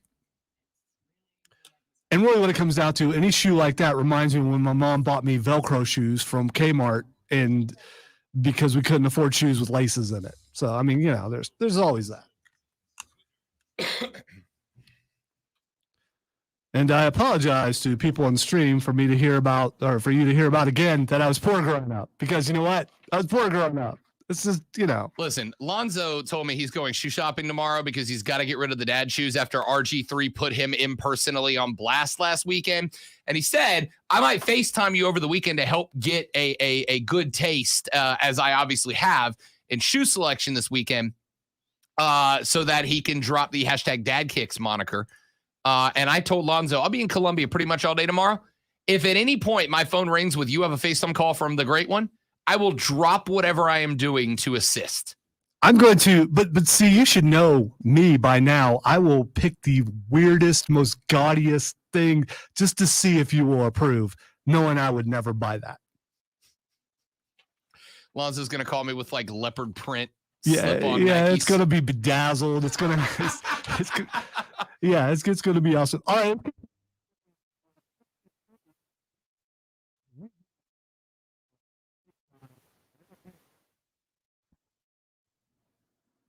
Because you are a dancing queen? No, because the new drop. A dance party in the studio after work. Yeah, and it's been trending all show. Covington and Kamaru Usman had their weigh-in. They have both made weight for this fight, and apparently the weigh-in got a little bit, shall we say, confrontational, which is no shock. These two dudes clearly, like, this is a genuine don't like each other, right? Like, you got show don't like each other, where you don't like each other until the fight's over, and then you dap gloves and hug and all that, and then you got these dudes don't like each other. Usman and Covington don't like each other. This is one of the first cards in a hot minute, Zoe, that I'm like, I might be sitting in the stadium with the UFC fight on my phone. Yeah, You know what I mean? we've already been discussing possibilities of purchasing the fight, and more than likely, I'll get that text while I'm on the air tomorrow, going, I already bought it. So that's it happens a lot because my wife is awesome. That's just how that works. There you go. That's it, ladies and gentlemen. It's weekend time, baby. Stick around. Mark Ryan and Diesel up next with Offsides. We'll be back on Monday to run you through all our picks. Hopefully we better 5-9 this time. Tweet me. I'm headed to the Cola tomorrow for my first South Carolina game, hosting Florida at night. I need you to send me the tweets at The Rob Brown Show. Everything I need to see, do, and experience while I'm over in Columbia. Hit your boy up. Y'all have a great weekend. Don't drink and drive. I'll punch you in the face. Feel the beat of the tambourine. Back here on Monday for The Rob Brown Show and ESPN Upstate. Later, brother.